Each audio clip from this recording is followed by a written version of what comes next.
তো চলুন আজকে গেস্ট যিনি রয়েছেন তার সঙ্গে আমরা একটু পরিচিত হই। প্রথমে আপনার নামটা একটু বলেন। আমার নাম মোহাম্মদ বিল্লাল হোসেন। বয়স?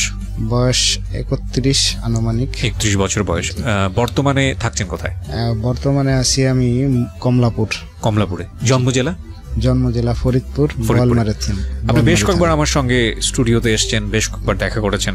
আপনি আপনার জীবন গল্পটা এখানে বলতে চান এবং প্রচুর ঘুরেছেন আপনি, আমি বলবো এই গল্পটা বলার জন্য।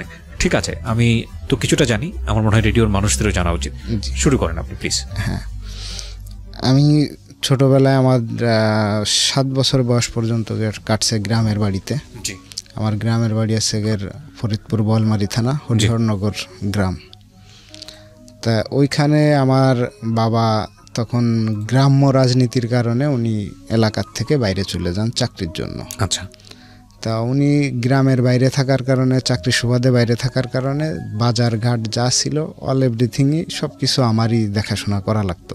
আচ্ছা। ফ্যামিলিতে আমার দাদা এবং চাচা ওনরা ছিল এনটি গ্রুপে, আমার বাপ ছিল আলাদা একটা দলের সাথে। আচ্ছা। যার কারণে ওনার বাইরে থাকা। আচ্ছা। তাই সেই সুবাদে আমার ফ্যামিলিতে তখন মোটামুটি বোঝার মধ্যে আমিই বুঝতাম। আচ্ছা। বয়স কত তখন আপনার? তখন 6-7 হবে। 6-7 বছর বয়স। ওকে। তখন থেকেই বাজারের টুকটাক সংসারে যা লাগতো আমার নিজেরই কিনতে। আপনি নিজেই করতেন? অতএব সেই হিসাবে আমি বাজারে গেছি অনেক আগেই, মানে সব কিছুই আমি করি। তো তখন ওইখান থেকে যে কোনো সমস্যায়, কারণ একাকিত্বটা আমাদের তখন থেকেই শুরু, যার কারণে আম্মা অনেকই করার পরে আব্বার কর্মস্থলে চলে আসে। আচ্ছা। ওখানে চলে আসার পর থেকে আমাদের ব্যবসা ছিল পেপার প্রিন্টিংয়ের, যেটাই আপনার সংক্ষেপে বলি, আমরা লোহাগড়া থানায় চলে আসি। তখন লোহাগড়া থানার যে শিক্ষাই ছিল ওটার প্রশ্নপত্র সবকিছুই আমাদের ওইখানেই হতো। তো সেই হিসাবে আব্বুর মান সম্মান এবং সামাজিক অবস্থানটা খুব ভালো ছিল, যার কারণে আমি অনেক কিছু বুঝলে পারাও আমার সেই হিসাবে একটু হিসাব করে চলতে হতো, যাতে আমাদের ফ্যামিলির মান সম্মান কখনো নষ্ট না হইতো। আমাদের সংসারটা খুব ভালোই চলতেছিল। আপনার বাবা তখন কি করতো ওখানে? তখন এই পেপার প্রিন্টিং এর ব্যবসা চলে। আচ্ছা আচ্ছা। এবং খুব ভালোভাবেই চলতেছিল। আপনারা তখন কি, মানে আপনার ভাই বোন আপনি একাই? না, তখন আমরা 2 ভাই 1 বোন। আচ্ছা। তো বাবা তখন কোথায় থাকতো? বাবা তখন এই লোহাগড়া থানাতেই, নড়াইল জেলাতে। নড়াইল জেলা। আপনারা ফরিদপুর থেকে নড়াইল আসলেন? জি জি। আচ্ছা, তারপর? তা ওখানে আসার পরে যা খুব ভালো ছিলাম। তখন আমি যখন দোকানে যাইতাম আমাদের পেপার প্রিন্টিংয়ের, তখন ওইখানে সব স্যারদের সাথে খুব ভালো একটা সম্পর্ক হয়ে যায়। তখন আপনার একটা সমিতি ছিল, শিক্ষা সমিতি, ওইটাতে মোট 28টা হাই স্কুল জড়িত ছিল। তো এইগুলা সব প্রশ্নপত্রই আমাদের ওইখান থেকেই প্রিন্ট হইতো।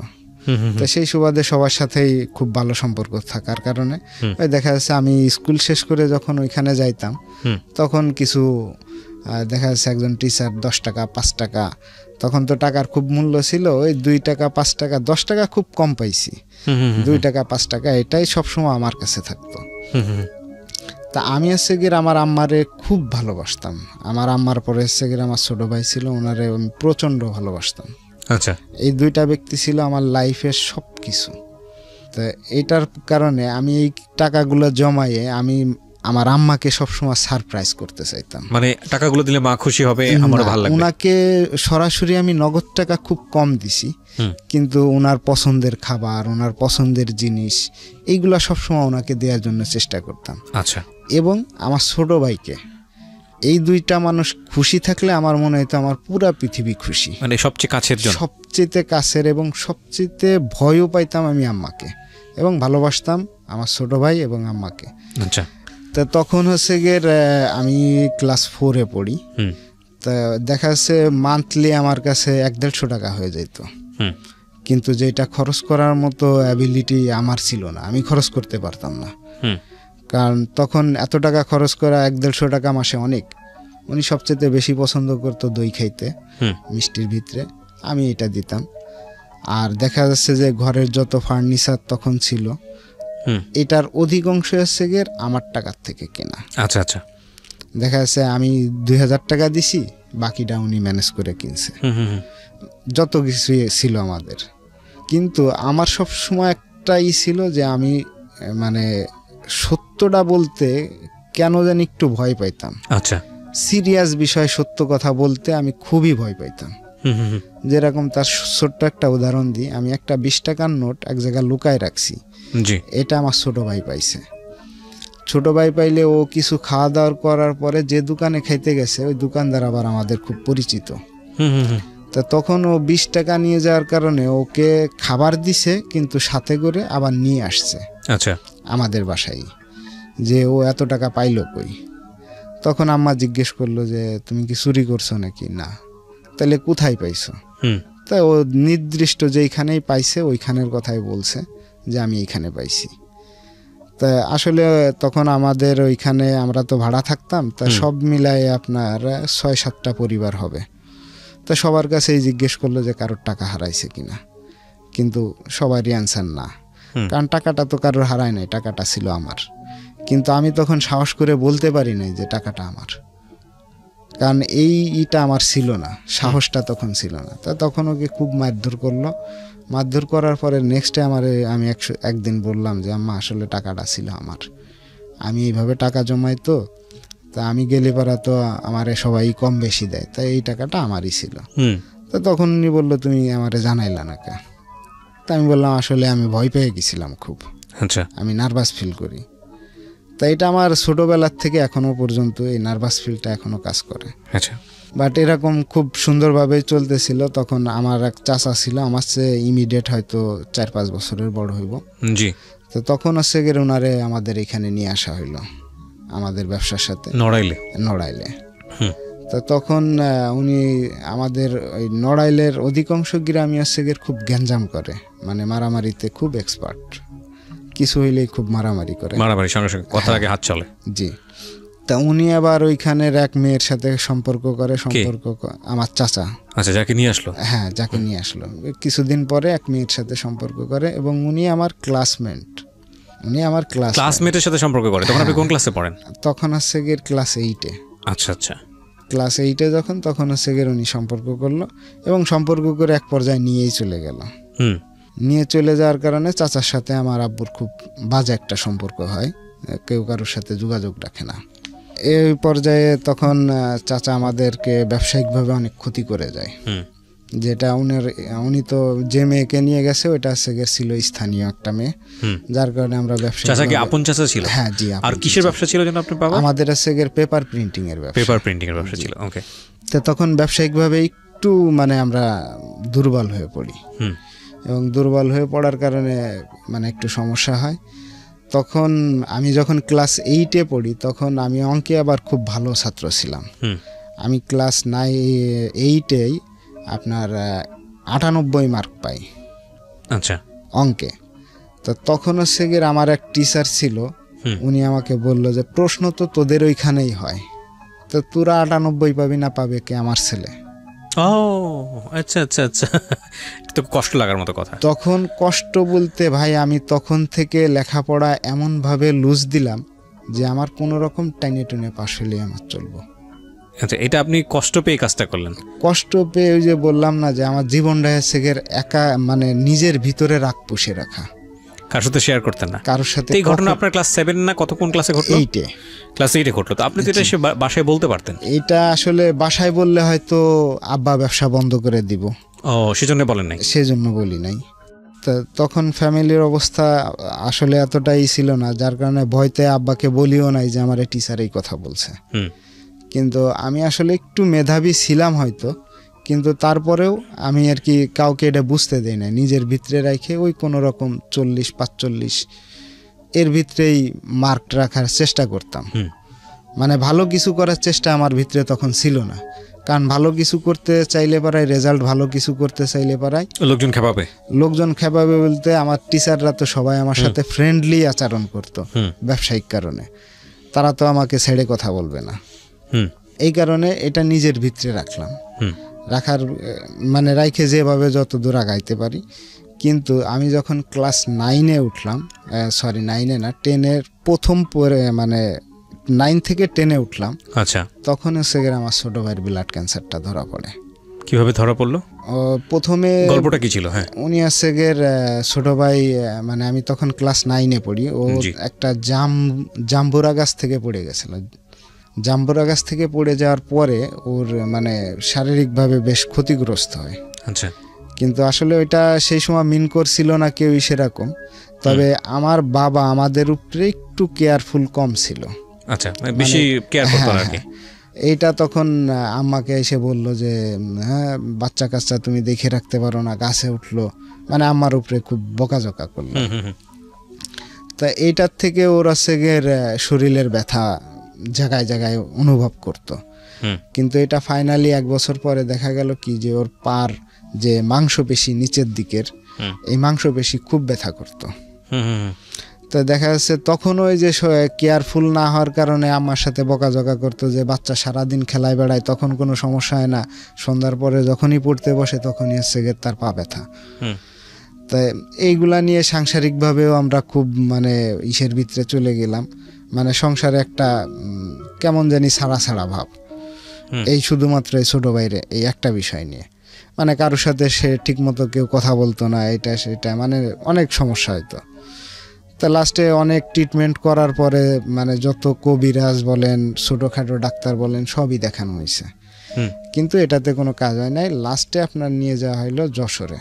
আচ্ছা, যশোরে যাওয়ার পরে প্রথমে ওনারা ট্রিটমেন্ট করলেন হচ্ছে গিয়ে রিউমেটিক ফিভার বলে, পায়ের ব্যথার জন্য রিউমেটিক ফিভার, বাত জ্বর যেটাকে বলে। হ্যাঁ, তাই রিউমেটিক ফিভার বলে ট্রিটমেন্ট করে প্রায় 3-4 মাস। আচ্ছা, কিন্তু ততক্ষণে হচ্ছে গিয়ে আমাদের খুব দেরি হয়ে যায়, কারণ এদিক থেকে অর্থনৈতিক অবস্থা বেশি ভালো না থাকার কারণে এবং সঠিক যে চিকিৎসা ব্যবস্থায় যে সঠিক ধাপটা এগোনোর, এই ধাপটা আমরা আগাইতে পারি নাই। মানে আসলে কারোর সাথে পরামর্শ করে কোথায় গেলে ভালো হইতো এরকম কিছু না হওয়ার কারণেই হচ্ছে গিয়ে এই সমস্যাটা হয়। আমরা লাস্টে ওকে নিয়ে গেলাম হচ্ছে গিয়ে আপনার খুলনা 250 বেডে, এবং খুলনা 250 বেডে নিয়ে যাওয়ার পরে ওনার ধরা পড়লো হচ্ছে গিয়ে ব্লাড ক্যান্সার। কত বছর বয়স তখন? তখন হচ্ছে গিয়ে ওর 11 বছর বয়স। এই ব্লাড ক্যান্সার ধরা পড়ছে এটা আমাদেরকে কেউ জানা, মানে আমাদেরকে আব্বা মা বলে নাই। ওনারা ওকে নিয়ে খুব স্ট্রাগল করছে, খুব কষ্ট করছে, খুলনায় 8 মাস চিকিৎসা চলছে, খুব স্ট্রাগল করছে। কিন্তু একদিনকে হঠাৎ করে বাড়িতে আসলো, তখন ফোনের এত যুগ ছিল না, ফোনের এত প্রচলন ছিল না, না থাকার কারণে দেখা যাচ্ছে 15 দিন 20 দিন 1 মাস পরে ওরা বাড়িতে আসতো আমার ছোট ভাইকে নিয়ে। তো তখন হচ্ছে গিয়ে ও ব্যথায় খুব চিৎকার চেঁচামেচি করতো। আসলে এটা আমি মেন্টালিটি নিতে পারতাম না, যে কারণে আমি চেষ্টা করতাম অধিকাংশ সময় ঘরের বাইরে থাকার জন্য, কারণ আমি এটা মেন্টালিটিভাবে কোনোভাবেই নিতে পারতাম না, মানে মনে হতো যে আমি পাগল হয়ে যাচ্ছি। তা অধিকাংশ সময় চেষ্টা করতাম বাড়ির বাইরে থাকার কারণ এইটার জন্য আমি আবার আমার ফ্যামিলির কাছে আরো বেশি খারাপ হয়ে যাচ্ছি। মানে বাসায় ফিরলে আপনার ভালো লাগতো না, ভালো লাগতো না, কারণ ও সব সময় চিৎকার চেঁচামেচি করতো এবং ওর দেখা যাচ্ছে হাত টিপে দাও, পাও টিপে দাও, এটা মানে তার সেবা যত্ন করতে হবে। কিন্তু আমার এইটা করাতে কোনো দুঃখ ছিল না, কিন্তু ওর চিৎকারটা আমি শুনতে পারতাম না। আমি কখনো মানুষের আর্তনাদ শুনতে পারি না। সবচেয়ে পছন্দের একজন, আর সবচেয়ে আমার পছন্দের একজন। তা আমাদের মাঝখানে একটা কথা করে গেছি, আমার আবার ভিডিও গেমস খেলার খুব নেশা ছিল, আমি খুব ভিডিও গেমস খেলতাম। তা ছোট ভাই ওরেও নিয়ে যাইতাম মাঝে মধ্যে। তা তখন তো আর আমি জানতাম না যে ওর ব্লাড ক্যান্সার ধরা পড়ছে। তা আমি যে দেখি যে মানে আব্বা ওরে নিজে টাকা দিছে যে যাও তুমি ভিডিও গেমস খেলতে খুব পছন্দ করো, যে ভিডিও গেমস খেলে আসো। এখন আমি যে দেখি যে ও ভিডিও গেমস খেলতেছে, তখন আমি ওকে বললাম যে তুমি এটা কি করো? আমি ভিডিও গেমস খেলতেছি। আমি গেছি না তুমি এখান থেকে চলে যাও। তা এক কথায় দুই কথায় মানে জিদাজিদি করলে পরে আমি তখন ওর একটা পিঠে চড় দিই, এবং এটা একজন পছন্দের মানুষে চড় দিলে যে কতটা জোরে মারবে এটা অবশ্যই মনে হয় বুঝতে পারছেন, যে কোনো রকম একটা ছোঁয়া দিছি, কিন্তু আমার হাতের 5টা নখই ওর পিঠে ছাপ পড়ে গেল। এটা আবার আমি তখন দেখি নাই, ও বাড়িতে আসলো, বাড়িতে আসার পরে আমারে বলল যে আমার ভাইয়া এরকম মারিছে। কেন মারছে? আমি ভিডিও গেমস খেলতেছিলাম এই কারণে। তো তখন আম্মা আমারে ডাক দিয়ে বললো যে দেখ ও তো আর বেশি দিন বাঁচবো না, ও তো মারা যাইব, তা তুই ওর এরকম মারলি কে? তখন আমি আমি কি বলবো আমি নিজেই বুঝতে পারি নাই যে আর বাঁচবে না, মানে তুমি কি বলো, ও তো এমনি অসুস্থ, ওর রিউমেটিক ফিভার হয়েছে, এটা তো ঠিক হয়ে যাইব। কয় না, ওর ব্লাড ক্যান্সার ধরা পড়ছে। তখন আমি জানেন না কি রে ভাই, কি যে করেছি, যে আমি আমার ছোট ভাইরে কখনো এমনি মারি নাই। আমি ঈদে জামা কাপড় না নিয়ে ওরে দিছি, কিন্তু আমি আজকে সেই ওরে আমি মারলাম। আমি মনে হয় 10-15 দিন খাই নাই এই দুঃখে, না খেয়ে খেয়ে দিন কাটাইছি, এনতে ওনতে বেড়াইছি, বাড়ি বাসি নেই লজ্জাতে, যে বোধ আমারে দেখলি কি করবে না, যে ভাই আমি অসুস্থ, তুই আমারে মারলি। তারপরেও এইভাবেই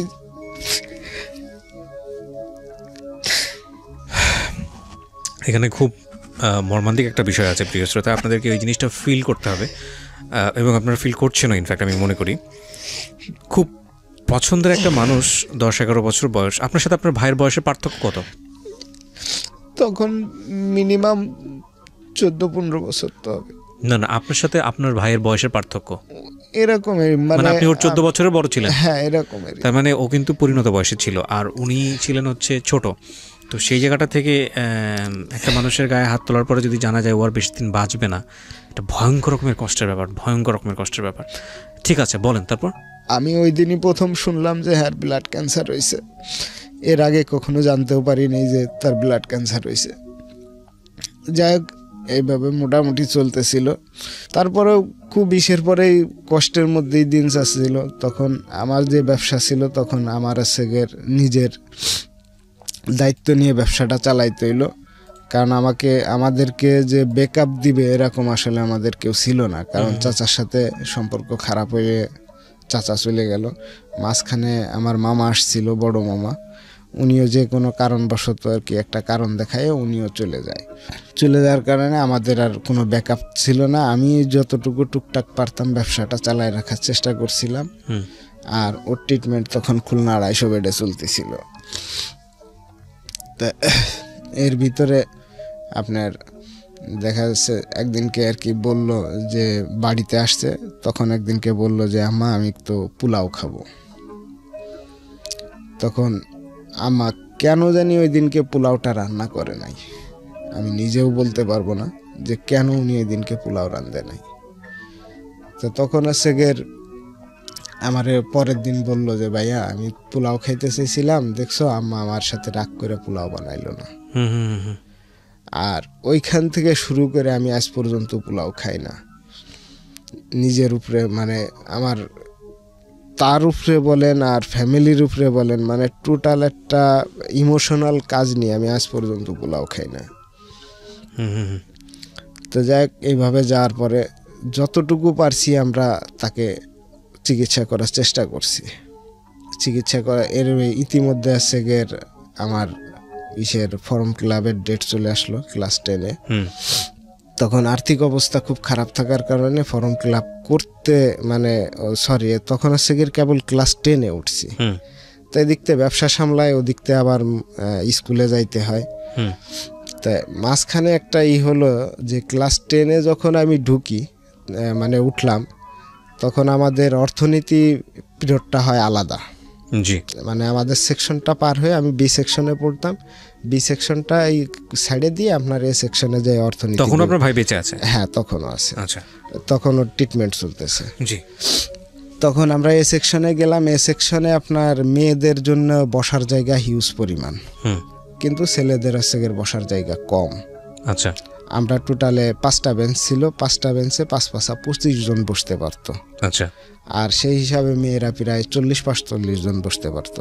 আচ্ছা, কিন্তু তারপরেও এই দিনকে আপনার মেয়েদের উপস্থিতি ছিল অনেক বেশি, আর আমাদের ছেলেদের উপস্থিতি একটু কম। তা আমরা 4টা বেঞ্চে বসি, আর একটা বেঞ্চ ছেড়ে দিই মেয়েদের জন্য। আচ্ছা। তা আমরা যে আপনার 4টা বেঞ্চে বসলে পরে একটা বেঞ্চে আপনার 7 জন বসা লাগছে।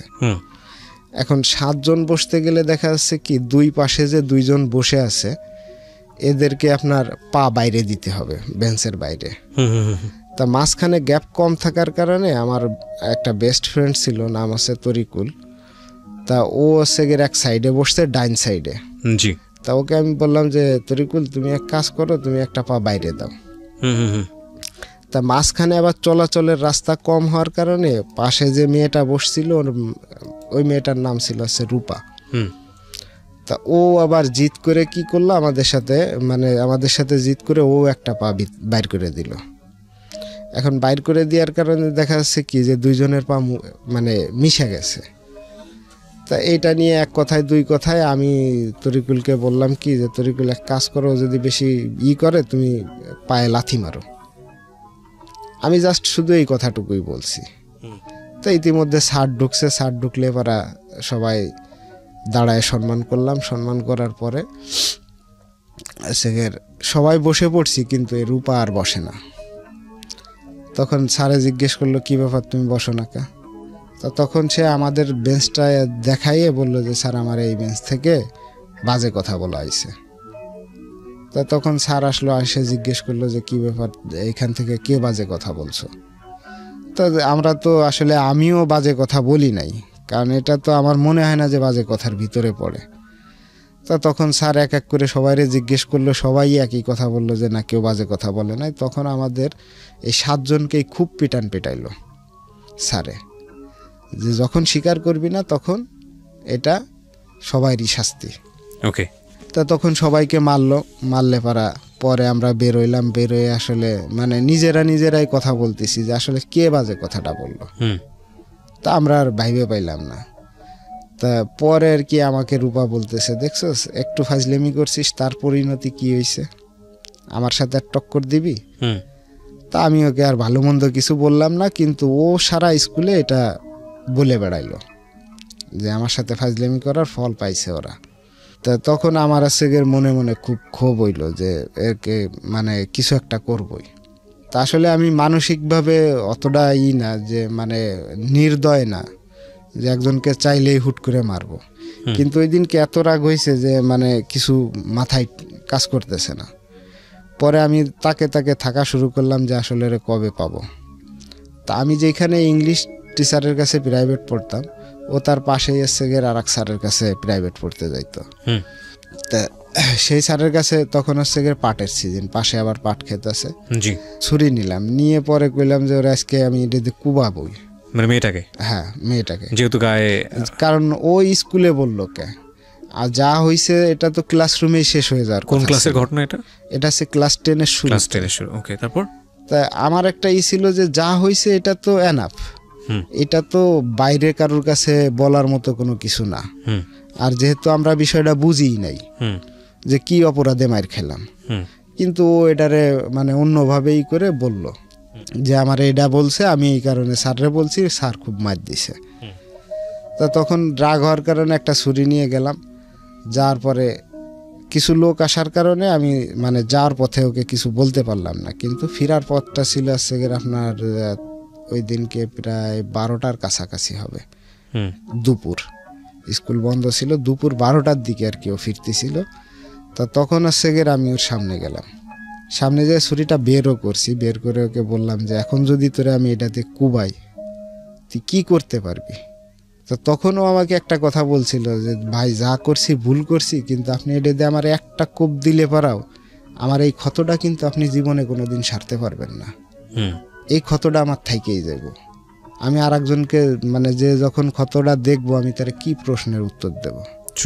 তা আমি তখন বললাম যে ঠিক আছে, আমি তো নয়তো কোপ দিলাম না, কিন্তু তুই তো আমার লাইফটা বরবাদ করে দিলি। কারণ আমি যে ব্যক্তির সন্তান, তুই সারা স্কুল না সারা থানা ঘুরে দেখবি আমার বাপের নামে কেউ খারাপ কথা বলতে পারে কিনা, বা আমার নামে কেউ খারাপ কথা বলতে পারে কিনা, কিন্তু তুই আমার নামে এই যে বদনামটা রটাইলি, এখন আমার যে দেখে সেই একই কথা বলে যে তোর মতো বেয়াদব আর নাই, যে স্কুলের মধ্যে মেয়েদেরকে ট্রিক্স করে। তখন ওই দিনকে আমি আর ওরে কিছু বললাম না, ওরে ছেড়ে দিলাম যে যা ঠিক আছে, তুই যখন তোর ভুল স্বীকার করছিস, হয়তো আমার লাইফটা হয়েছে, কিন্তু আর একজনের ক্ষেত্রে তুই হয়তো এই ভুলগুলো আর করবি না। পরবর্তীতে আরও 7-8 দিন আমি স্কুলে গেলাম, কিন্তু এই সবাই একই কথা বলার কারণে আমার স্কুলের প্রতি থেকে খুব মন উঠে গেল এবং আমি লেখাপড়া বন্ধই করে দিলাম। এত প্রবলেম ফেস করে কয়েকটা বিষয় আমি পয়েন্ট করছি, এটা এই জায়গা থেকে আপনি আরো বলবেন। আপনি কোনো একটা বিষয় নিয়ে দুঃখ পেলে খুব টাফ একটা ডিসিশন নিয়ে ফেলেন, এবং সেটা এককভাবে, কারোর সাথে ডিসকাস করার দরকার নেই, কিছু করে দেয়? কারোর সাথে বলতে আমি যদি আপনি আমার পুরা ঘটনাটা শুনেন তাহলে আপনি হয়তো হতভম্ব হয়ে যাবেন যে একটা মানুষ একটা খেয়াল রাখবেন প্রিয় শ্রোতা, এটা এক ধরনের মেন্টাল ডিসঅর্ডার, এবং ওনাকে আজকে এখানে আমি হাইলাইট করছি, এরকম অসংখ্য মানুষ আমাদের সোসাইটিতে আছেন। কোনো একটা ঘটনা যেটাকে হয়তো জীবনে এত বড় করে নেওয়ার কোনো প্রয়োজনই নাই, সেটা হয়তো ব্যক্তিগতভাবে সে অনেক বেশি বড় করে নিজের জীবনে নিচ্ছেন, এবং নিজের জীবনের স্বাভাবিক যে গ্রোথটা থাকে সেটাকে সে সম্পূর্ণরূপে বিনষ্ট করে দিচ্ছেন। এবং এই লোকটা হচ্ছে তার একটা বেস্ট এক্সাম্পল আজকের এই জীবন গল্পে। আমরা স্টেপ বাই স্টেপ সামনের দিকে আগাবো।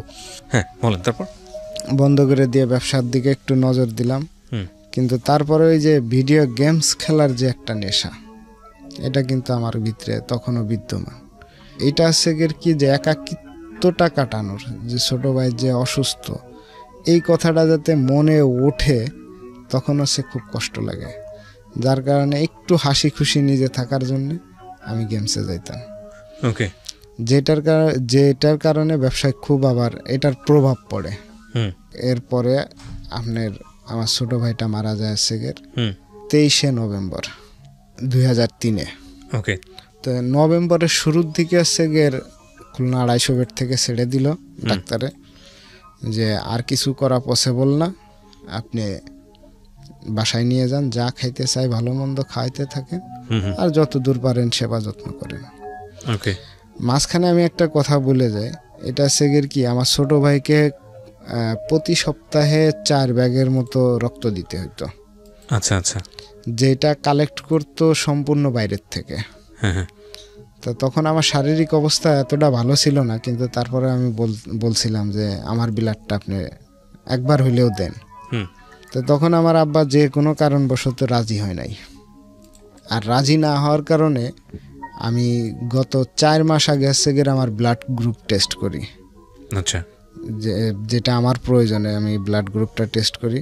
ছোট ভাইকে ব্লাড দিতে না পাওয়ার কারণে আমি এতদিন কোনো ব্লাড টেস্টই করছিলাম না, কারণ আমি আপনাকে তো বলছি যে রাগটা সবসময় আমার নিজের ভিতরেই থাকতো, আমি যেটা প্রকাশ করতাম না। তখন হচ্ছে গিয়ে ব্লাড দেওয়ার জন্য অনেকে আসতো, বাইরের থেকে নিয়ে আসতো, আত্মীয় স্বজন যতদূর মানে যেমনে পারছে কালেকশন করছে, কিন্তু আমাকে কখনো দিতেও দেয় নাই। তো লাস্ট হচ্ছে গিয়ে আপনার 2003 সালের 23শে নভেম্বর 3রা রমজান ছিল এটা। তা আমার ছোট ভাইটা প্রথম রোজাটা করছিল, এবং দ্বিতীয় রোজাটা ওকে দুপুরের পরে জোর করে খাওয়ানো হয়। ওকে। তখন হচ্ছে গিয়ে রোজা থাকলে তো এমনি শরীরে মানুষের শারীরিকভাবে একটু হয়ে যায় আরো বেশি, একে তো অসুস্থ, আর 3রা রমজান থেকেই মানে ও কেমন জানি একটু উদ্ভট মানে কথাবার্তা বলা শুরু করে। হ্যাঁ, আর ও হচ্ছে গিয়ে চোখে দেখা, চোখটা আগেই হয়ে গেছিল, এটা প্রায় ক্যান্সার ধরা পড়ার 5-6 মাস পরে, মানে দেখতো না, চোখে দেখতো না। কিন্তু ও সবকিছু মানে সবাইকে একটু বলতো যে সবাই একটু জোরে জোরে আমার সাথে কথা বলো, মানে কানেও কম শুনতো। মানে কানে কম শোনা না, মানে ও জিনিসটা উপলব্ধি করতে চাইতো মন থেকে। আচ্ছা। মানে আস্তে কথা বললে হয়তো আপনি মনে করবেন কি যে আপনাকে অ্যাভয়েড করে কিছু বলা হচ্ছে। আচ্ছা আচ্ছা, বুঝতে পারছি। মানে ও আসলে বলতো আমার সাথে নরমাল থাকো তোমরা। হ্যাঁ, মানে আপনি যদি আমার সাথে মানে সিম্পলি কথা বলেন, হয়তো 2-1টা কথা মিস হইলে হয়তো আপনার মনের ভিতরে হইতে পারে যে যখন আপনি দোষী থাকবেন, আপনার পাশে কিন্তু একজনে কথা বললে সে এটা মিন করতে পারে যে আমাকে মনে হয় ছোট করা হচ্ছে। তা এই কারণেও বলতো যে তোমরা আমার সাথে যা কথা বলবা বা আমার সামনে যা কথা বলবা একটু জোরে বলো। আচ্ছা। মানে ও এটাই বুঝাইতে চাইতো যে ওর সম্পর্কে খারাপ কেউ বলে কিনা, বা ও অসুস্থ আছে এটা নিয়ে আমরা কখনো করি কিনা। হ্যাঁ, এইটার জন্য আর কি এইটা করতো। তা 3রা রমজান রোজার মানে আসরের পরে মানে সবাই পানি খাওয়াইতে আসছে, মানে মুখে পানি দেওয়ার জন্য, কারণ সবাই মানে কিছু রোগীদের ক্ষেত্রে হয়তো বোঝা যায় এটা যে হয়তো আর বেশিক্ষণ থাকবে না। তো সেই হিসাবে সবাই পানি খাওয়াইতে আসলো, আশপাশে যারা ছিল সবাই পানি খাওয়াইলো। আমি তখন হচ্ছে দোকান থেকে কেবল আসি, তা আসলে পারা আমারে বললো যে তুই ছোট ভাইরে পানি খাওয়া। তখন আমি বললাম কেন, আমি পানি খাওয়াবো না। বললো যে দেখ, মানুষ কেউ হয়তো কারোর ভালোবাসার টানে হয়তো পৃথিবীতে কষ্ট করে যায়, এখন তুই যদি এর দাবি না ছাড়িস তাহলে হয়তো এইভাবে কষ্ট করে আরো 2-1 দিন থাকবে, কিন্তু তোর সবচেয়ে ভালো তুই এর দাবি ছেড়ে দে। ছেড়ে দিয়ে পানি খাওয়াই যা। তা আমি বললাম যে না, পানি খাওয়াবো না আমি। সবাই অনেক জোরাজোরি করলো, করার পরে পানি খাওয়াইলাম। ইতিমধ্যে সেগের মাগরিবের সময় কাছায় আসলো। মাগরিবের সময় কাছায় আসলে পরে ওই এলাকায় আবার সব মসজিদে ইফতারি দেয়। ইচ্ছা ছিল যে বাসায় সেরকম ইফতারি করতে পারবো কিনা, মসজিদে একবার ইফতারি করে হুজুরটা বলবো যে দোয়া করেন, দোয়া করে আমি চলে আসবো বাসায়। কিন্তু ইফতারির সবাই সামনে নিয়ে বসে আছি, আজান দিবে দিবে ভাব, আর 2-1 মিনিট সময় আছে। তখন আমাদের পাশের এক হিন্দু ছেলে যায় বলল যে আমার ছোট ভাই মারা গেছে। তখন আসলে ইফতারি করব না কি করব ঠিক পাচ্ছি না, যে একবারে ঠিক ইফতারির সময় কেন যাইতে এলো। আগে যাইতো একটু সময় পাইতাম, হয়তো কাছে থাকতে পারতাম, একটু আগে পরে হইলে তো একটু মনটা ঠান্ডা বুঝ দিতে পারতাম যে না আমি পাশে ছিলাম। যাই হোক, ইন্তেকাল করলেন। ইন্তেকাল করার পরে আমাদের ফ্যামিলিগতভাবে সবাইকে খবর দেওয়া হলো। তখন আবার আমার দাদি কিন্তু জীবিত, তো ওনাদেরকে খবর দেওয়া হলো সবাইকে, চাচাকে সবাইকে খবর দেওয়া হলো। তা তখন আমার চাচাও আসলো না, দাদাও আসলো না, দাদিও আসলো না। আমার হচ্ছে 4 ফুফু, 4 ফুফুর মধ্যে 3 জনে আসলো, একজনে আসলো না। তা এইটা নিয়ে আসছে গের আমার আবার মনে আবার একটু রাগ, যে আত্মীয় স্বজন আমার ছেলেটা মারা গেছে দেখতে পর্যন্ত আসলো না। মাঝখানে একটা কথা বলে রাখি, তখন কিন্তু আমার আব্বা আবার ইসে ছিল না, মানে লোহাগড়াতে ছিল না, উনি তখন খুলনাতে ছিল। উনি আসছে মৃত্যুর পরের দিন সকালে। আচ্ছা, মানে উনি এসে জাস্ট জানাজাটা ধরতে পারছে, কেউই আসলো না। তখন অবশ্য দাদি চেষ্টা করলেও আসতে পারতো না, কারণ তখন হচ্ছে ওনার প্যারালাইজড। তো তখন আমি আমার আব্বাকে বললাম যে আসলে এখন আমরা তো এখানে ভাড়া থাকি, আমার আত্মীয় স্বজন যা আছে সবই তো গ্রামে, তা আমাদের একটু কষ্ট হইলে পরেও ছোট ভাইয়ের লাশটা আমরা এলাকায় দাফন করি। তো তখন উনি আবার কি চিন্তা ভাবনা করে বললো যে না, আমরা করব না, আমরা এখানেই দাফন করব। তো তখন আছে লোহাগড়া গোরস্থানে ওনাকে দাফন করা হয়। দাফন করার পরে যে মোটামুটি সব কিছু একটু নর্মালি হয়ে আসতেছিল, তখন হচ্ছে গিয়ে আব্বার আবার একটু মানে মেন্টালিটি সমস্যা দেখা দিল, মানে হালকা হালকা, মানে মানসিকভাবে অসুস্থ বলতে চিন্তাগ্রস্ত থাকলে পারা যেরকম সবকিছু পারফেক্টলি করা যায় না সেরকম।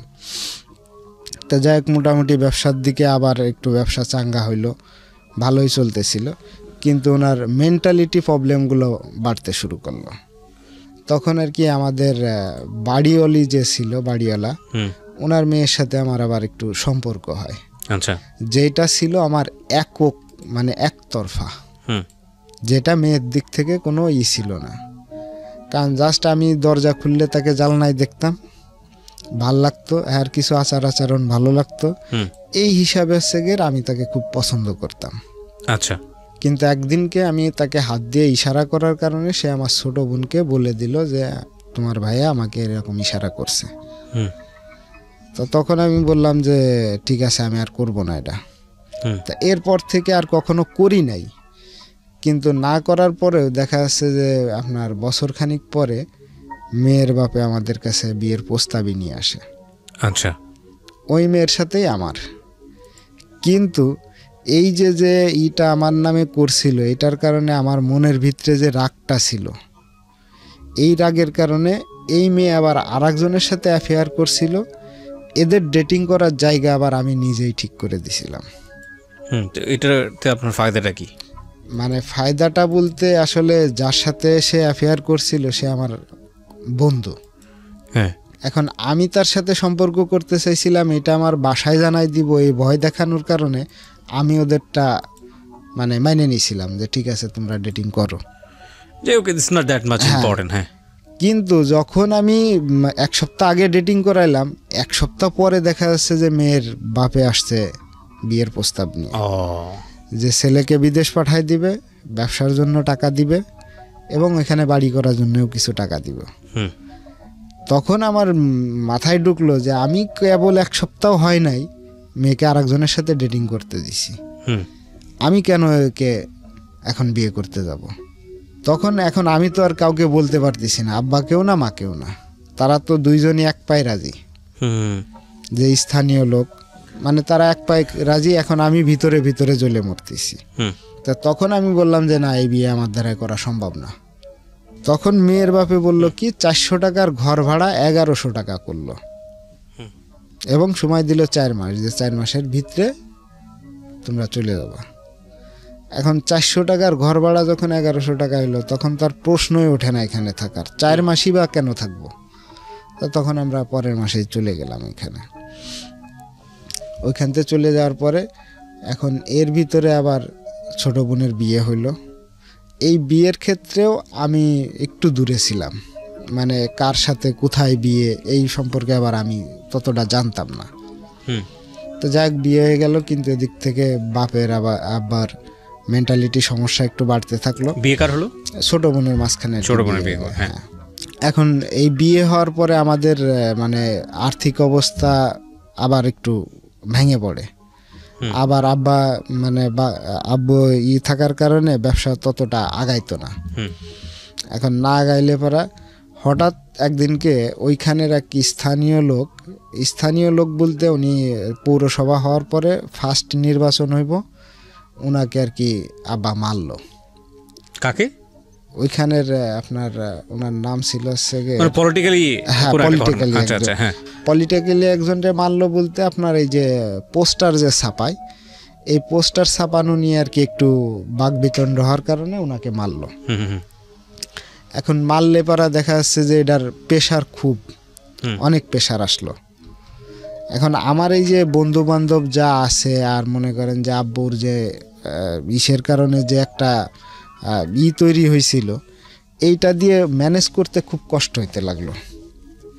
আপনি ব্যাকআপ দিতে পারছিলেন না, মানে আপনি কি বোঝাচ্ছেন? মানে বাবার জন্য ব্যাকআপ দেওয়া? হ্যাঁ, মানে গ্যাঞ্জামটা একটু যেকোনোভাবে হোক মেটানো। হ্যাঁ, মেটানোর জন্য। তখন আপনি কিসে পড়তেন?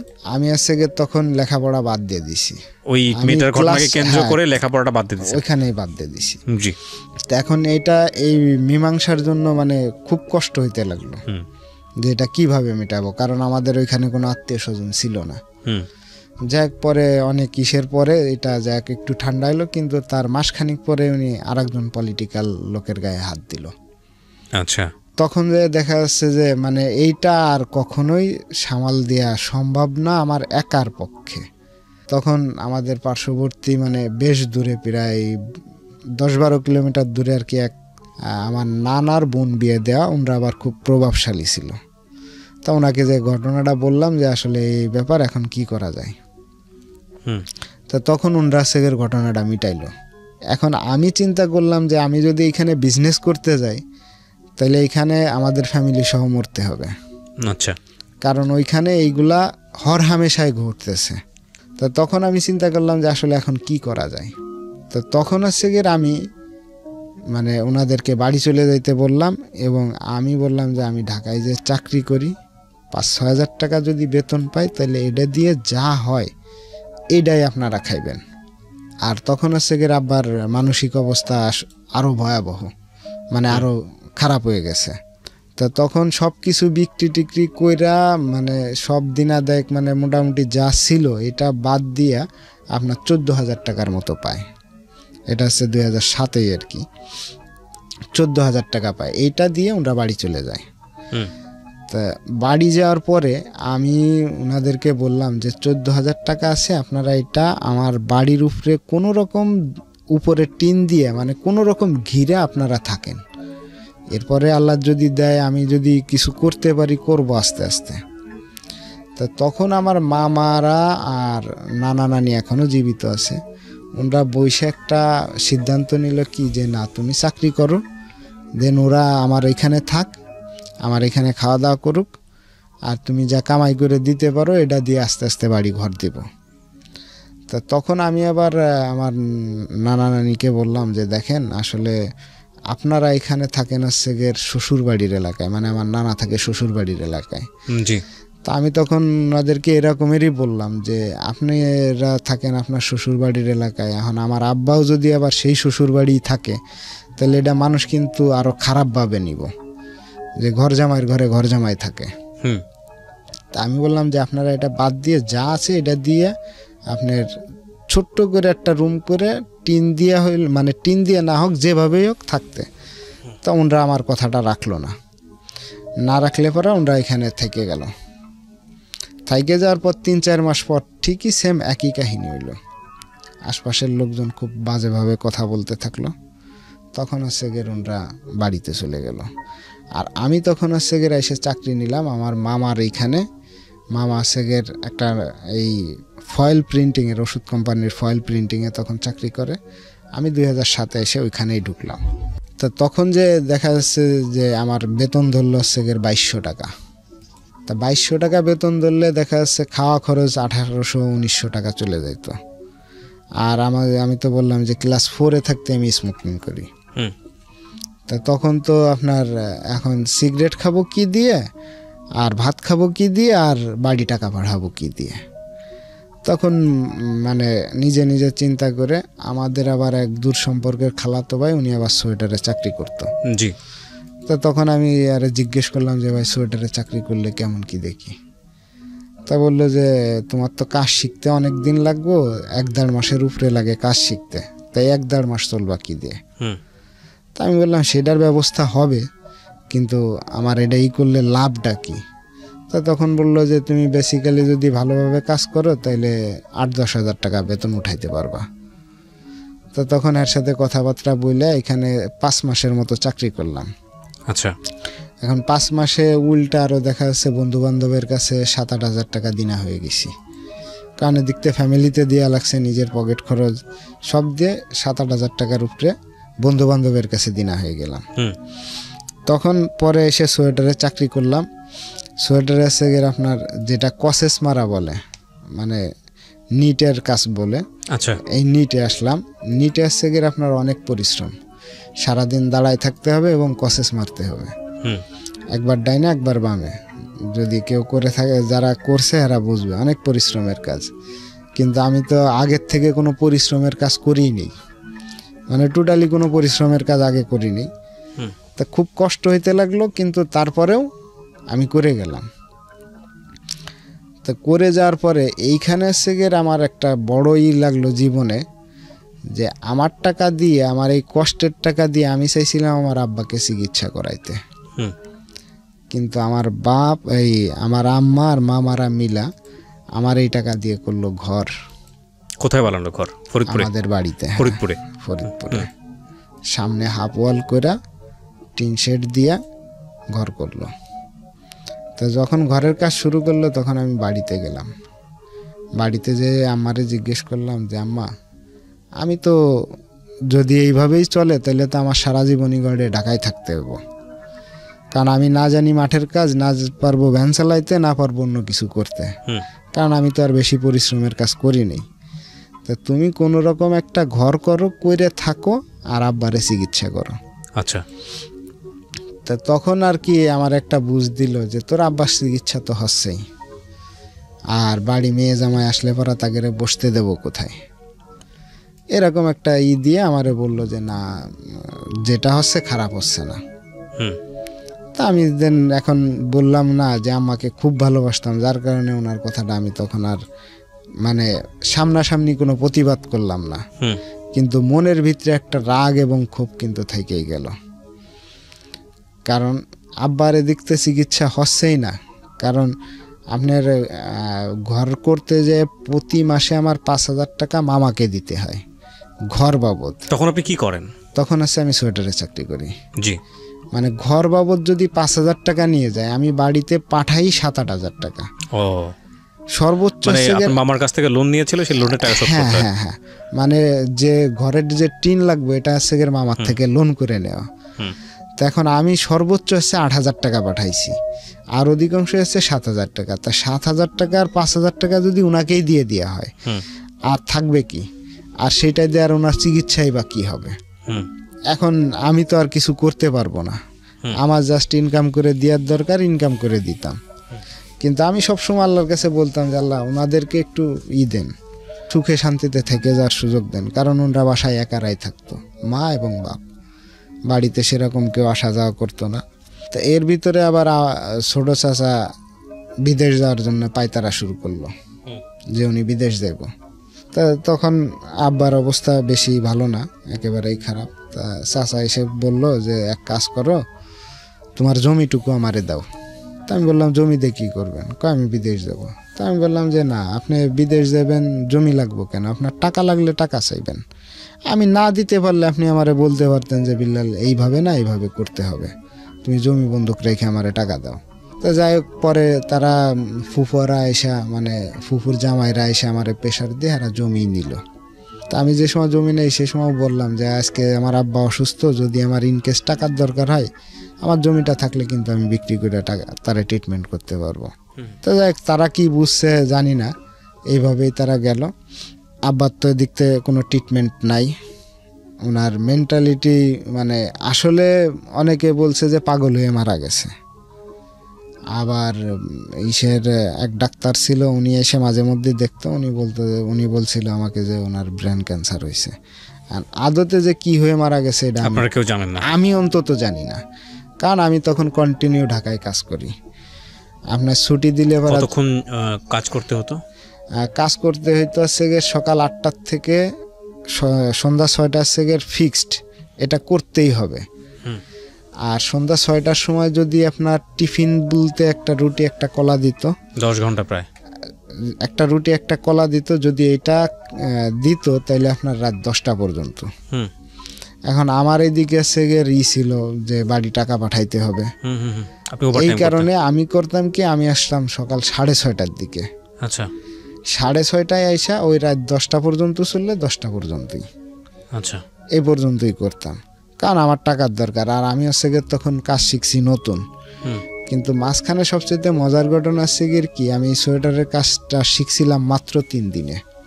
আচ্ছা, যাই হোক, আপনি এত কষ্ট করে বাড়িতে টাকাগুলো পাঠাতেন। হ্যাঁ, কিন্তু এইটা দিয়ে আসলে মানে আমার মনের যে আকাঙ্ক্ষাটা ছিল এটা পূরণ হইতো না, কারণ এটা আমার সম্পূর্ণ আকাঙ্ক্ষা ছিল যে আমার আব্বার চিকিৎসা হইব এবং তারা খাইয়ে পরে কোনো রকম থাকবে।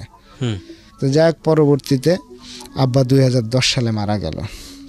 এইভাবেই 2010 সালে মারা যাওয়ার পরে এখন চাচা আসছে তখন বিদেশে, আসার মধ্যে আসলো ফুফুরা, কিছু মানে সেরকম আত্মীয় স্বজনের কোনো বালাই নেই। আত্মীয় স্বজন থেকে আমরা সব সময় কেন জানি বিচ্ছিন্ন ছিলাম একদম শুরুর থেকেই। সেরকম কোনো একজন যে একটু সমস্যায় পড়লে যে আরেকজন দেখবে সেরকম কোনো কানেকশনই ছিল না আমাদের ভিতরে। এটা হয়তো যার যার মনের রাগে বা অন্য কোনো কারণে হবে হয়তো। তো তখন করলাম যে ওনাকে জানা এই কবর দেওয়া হইল বোয়ালমারি সুলনা গোরস্থানে। আচ্ছা, তাই সেরকম কোনো আত্মীয় স্বজন আমাদের আসছিল না। এরপরে আর আসলে এই 2014 সাল পর্যন্ত নর্মালি জীবনযাপন করছি। এর ভিতরে আল্লাহর রহমতে আর সেরকম কোনো আসে নাই। হ্যাঁ, 2010-এ যখন আব্বা মারা যায় তখন তো আমি আবার এর মাঝখানে কিন্তু আমি আবার সোয়েটার থেকে আমার মামার কাছে ফিরে আসি। আচ্ছা, তখন উনি আমাকে প্রস্তাব দিল যে তুই এত কষ্ট করে 10,000 টাকা বেতন পাস, খায়ে পরে তো আর বেশি থাকে না, তা আমাদের কোম্পানিতে আবার চলে আয়, তোরে এখন একটু বেতন বাড়াই দিয়ে আসবো। কোম্পানিটা কিসের ছিল? এটা ওষুধের লেবেল প্রিন্টিং ফ্যাক্টরি, ওষুধের উপরে যে লেবেলটা হয়, ওষুধের উপরে লেবেল প্রিন্টিং করেন। হ্যাঁ, তো তখন বলল যে এটা তুই আমার এখানে আবার চলে আয়। তা আমি বললাম যে ঠিক আছে, যদি আপনার মনে হয় যে না ভালো হইব তাহলে আমি চলে আসি। আচ্ছা, তখন ওনাদের ফ্যাক্টরি মোটামুটি আর একটু ভালো চলতেছিল। এখন দিন যাচ্ছে কাজের চাপ বাড়তেছে, দিন যাচ্ছে কাজের চাপ বাড়তেছে। মাঝখানে ওভারটাইম চালু হয়ে গেল যে ওভারটাইম করতে হবে। কিন্তু তখন আমার এই বড় মামা ওই ফ্যাক্টরির ম্যানেজার হিসাবে পরিচালক হিসাবে ছিল। এখন পরিচালক হিসাবে থাকার কারণে আমাকে দেখা যাচ্ছে কি যে ওভারটাইমটা কম দেওয়া হইতো। আচ্ছা, আমি 2 ঘন্টা ওভারটাইম করলে আমার 1 ঘন্টা দিত। তা আমি এটা নিয়ে ওনার সাথে অনেকবার কথা বলছি যে আপনি আমাকে কম দিবেন কেন। তা উনি একটা কথা বলতো যে দেখো, আসলে আমি যদি তোমারে পারফেক্টলি সবই দিই তাহলে হয়তো কোনো সময় ম্যানেজমেন্ট জিজ্ঞেস করতে পারে যে বাইগনা বুল্লা কি বেশি হয় নাকি। আর আমি সবসময় একটু কাজ করার প্রতি আগ্রহ আমার একটু বেশিই ছিল। তো দেখা যাচ্ছে যে আর আমাকে খাটাইতো ওই রকম পরিশ্রমটা একটু বেশি করাইতো। দেখা যাচ্ছে আমি 7টা 8টা পর্যন্ত করছি, আমার ওভারটাইম উঠছে 1 ঘন্টা। তো এটা নিয়ে ওনার সাথে আমি বহুবার কথা বলছি, মানে বড় মামা হইলেও মানে অনেক সময় তর্ক বিতর্ক হয়েছে এটা নিয়ে। তা উনি একটা কথাই বলতো যে আমি পারবো না, তুমি যা পারো করো গা। কিন্তু ফাইনালি দেখা যাচ্ছে কি যে আপনার ম্যানেজমেন্ট থেকে আমাকে একদিনকে ফোন দিল যে বিল্লাল তুমি কি শ্বশুর বাড়ি বেড়াইতে আসছো না কোম্পানিতে চাকরি করতে আসছো? আচ্ছা। তা আমি তখন জিজ্ঞেস করলাম কেন স্যার? তা বললো যে সবাই ডিউটি শেষ করে প্রায় 100 ঘন্টার কাছাকাছি ওভারটাইম করে। আচ্ছা। আর তোমার সেইখানে আসছে গিয়ে ওভারটাইমের হার 15 ঘন্টা 16 ঘন্টা, বড় জোর আসছে গিয়ে 30 ঘন্টা। তার মানে তুমি ফ্যাক্টরি কোনো ম্যানেজমেন্টের কথা তুমি শোনো না, তুমি তোমার খেয়াল খুশি মতো চলো। তখন আমি কাউকে কিছু না বলে বড় মামাকে খালি বললাম যে আপনি আমার রিজাইন লেটারটা লেখেন, আমি চাকরি করব না। তা এর আগে এই যে মামার সাথে এটা নিয়ে বাকবিতণ্ড অনেকবার হয়েছে, মানে এর কিছুদিন আগে আবার একটু ওনার সাথে বড় ধরনেরই বাকবিতণ্ড হয়। তা তখন আমি বললাম যে আপনি রিজাইন লেটার লেখেন, আমি চাকরি করব না। আমি ওনারে বলি নাই যে আমার ম্যানেজমেন্টের থেকে ফোন দিয়ে এই কথাটা বলছে। ঠিক আছে, হ্যাঁ। তারপর তা তখন উনি বললো যে না আমি পারবো না। তা ওনার পরে যে ছিল তারে বললাম যে আপনি একটা রিজাইন লেটার লিখে রাখেন, আমি কিন্তু চলে যাচ্ছি।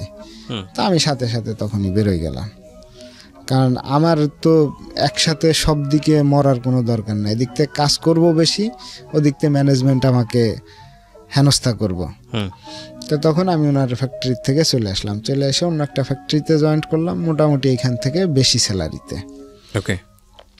কিন্তু এইখানে এসে একটা প্রবলেম হইল হচ্ছে গিয়ে আমার আগে যে সিনিয়র যে লোক ছিল, সিনিয়র যে অপারেটর, আমি জয়েন্ট করাতে তার চাকরি চলে যাচ্ছে। তো তখন সে আবার আমারে বলল যে ভাগনা, মানে উনি আবার ছিল আমার মামার বেজের, তা উনি বললো যে ভাগনা তোমার জন্য এখন চাকরি যদি আমার চলে যায়, আমি কেবল আসছি এখানে 3 মাস, তোমার মামিরে নিয়ে এখনো বাসা টাসা ভালো করে সেট আপ করতে পারি নাই, তা এখন কি করবা? তা আমি বললাম যে ঠিক আছে আমি দেখতেছি তাহলে কি করা যায়। তা ওই কোম্পানির মালিক আবার খুব খারাপ ছিল, খারাপ বলতে কি উনি একটু কিছু হইলে পারায় ওয়ার্কারের গায়ে হাত দিত, মানে ভয় ছিল এই দিক দিয়েও। তা তখন আমারে উনি এসে বললো যে বিল্লাল ফ্যাক্টরির দায়িত্ব তোমার নিতে হইব, তুমি সব কিছু চালাইবা। তো তখন আমি ওনারে বললাম যে না স্যার আমি এরকম পারবো না, আমারে সময় দিতে হবে। উনি বললো যে দিন কতদিন সময় নিবা? আমি বললাম যে 6 মাস দেখি তারপরে। তো 6 মাস পরে উনি আমার আবার নক করলো যে বিল্লাল আমি তো হারে রাখবো না। ওই দিনকে আর কি উনি আমার সরাসরি বললো যে আমি তো ওকে রাখবো না, তুমি সব কিছু বুঝে নাও। তা আমি তখন ওনাকে মানে এমনি বললাম যে স্যার আসলে আপনার এত বড় ফ্যাক্টরি আমি একা দায়িত্ব নিয়ে চালাইতে পারবো না। তা উনি আমারে ভালো মন্দ কিছু না বইলা মানে চলে গেল। মানে এইটা নিয়ে এসে গেলে ওনার সাথে আমার একটু মন কালাকালি হইল। এইবার কি করলো, এই সিনিয়র যে অপারেটর ছিল মামার বন্ধু, উনি আবার এই স্যারের কাছে বিভিন্ন কথা লাগানো শুরু করলো, মানে কান কথা যেটারে বলে।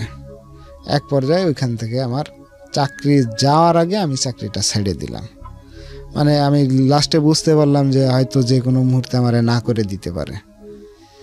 এইটা বুঝলাম কখন, যখন আমাদের এগ্রিমেন্ট হওয়ার কথা, বেতন বৃদ্ধি হওয়ার কথা, তখন সবারই বেতন বাড়ছে, আমারও বেতন বাড়ার কথা, যেখানে 2-3 হাজার টাকা সেখানে আমার বেতন টোটালি বাড়েই নাই।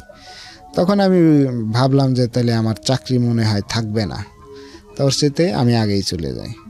তখন হচ্ছে আমি আগে বেরোয় গেলাম। তো তখন আবার ওনার কথা ছিল যে চাকরি করবে না ঠিক আছে, 3 মাস সময় আমারে দিয়েই যাইতে হইব। তখন বাধ্য হয়ে 3 মাসের সময় দিয়ে আমি চলে আসলাম। এই 3 মাসের ভিতরে কি করব কোনো উপায়ন্ত না পাইয়া যে আর এক জায়গায় যাব। এখন যেরকম আপনার মনে করেন এই কোম্পানিগুলো অ্যাভেলেবেল হয়ে গেছে, অ্যাভেলেবেল বলতে 20-25টা হয়ে গেছে, তখন আবার এত ছিল না, আপনার 8-10টা ফ্যাক্টরি ছিল, আর সব হাই প্রোফাইলের ফ্যাক্টরি বাকি যেগুলো ছিল। তো তখন কি করার একজনের সাথে পরামর্শ করলাম, এই সোয়েটারের ফ্যাক্টরি করব। প্রিয় শ্রোতা, আপনারা শুনছেন প্রাণ মিস্টার ম্যাঙ্গো ক্যান্ডি প্রেজেন্স জীবন গল্প। আমি আরজি কিবরিয়া আপনার সঙ্গে রয়েছি এবং কথা না বাড়িয়ে আমার যিনি গেস্ট আছেন তার কাছেই ফিরতে চাই। আর এই অনুষ্ঠানে যদি আপনারা আসতে চান নিজের জীবন গল্প বলার জন্য, আমাদেরকে ফোন করবেন।